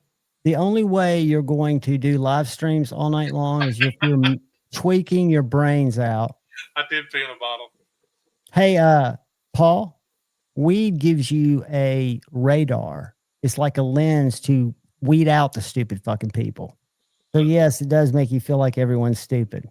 Shane, it'll also help you find the geniuses. Do what, Kyle? So one last one. Read that one. They had Selena. No, pass on that. Yeah, she no, read it. I was told they don't taste like her, so I didn't get any. That's the new flavor. What they're doing is they're doing this fucking scam where I get it. They're so fucking good. Why would you make them go away? If I'm still willing to pay for them and shorten my life by days every time I tear a pack open, why wouldn't you have them on the shelf? Because when they raise them by $2 in a year, you're going to be just as happy to go get them. I don't think. Well, I'm sure they're doing. I'm sure they're doing what Red Bull does. They're doing market survey to see how much they sold, to see if it should be a more full-time thing. And I'm sure they want to get Post's name off. At this point, does McDonald's not know that the McRib is successful? Now, would it be successful if it was on the menu all the time and they didn't create that hype about it? Maybe. I don't know. But I heard there was a meat reason. Sells out constantly. Just put it on the fucking. No, there's a meat reason. I heard the other day something about the way they raise, because none of the. All right, we got 1 minute till they go. But and last thing, Shamrock shakes are better than McRibs. Fight me. If you get a shake machine that works.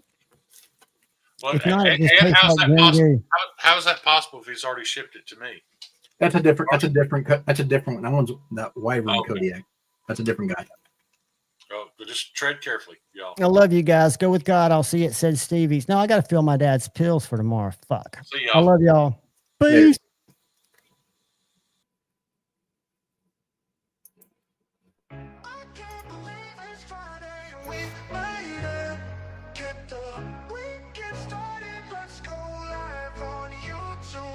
Yeah, it's a Friday night flick and you know it's going down. Get your friends and your knives and let's have a good time. Got that play, click, clacking and I'm ready to go.